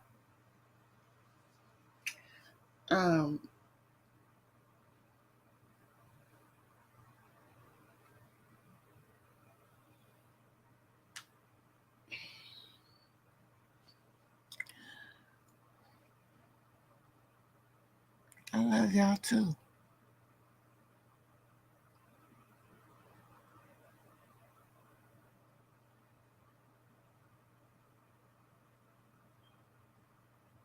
Like for real, for real.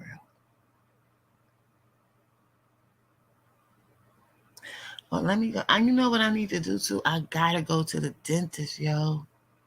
I hate going to the fucking dentist. Like that's my pet peeve. But I gotta go to the dentist. Anyway, I love y'all. Y'all stay blessed today. I'll see y'all later in someone else's chat. Stay out of trouble. Stay safe. And stay blessed. Shut up, Jerome. Jerome was crazy. Jerome made me laugh. He said, when he was talking about the monkeys. Anyway, I'm out of here because y'all gonna make me stay up here. Love y'all. Peace.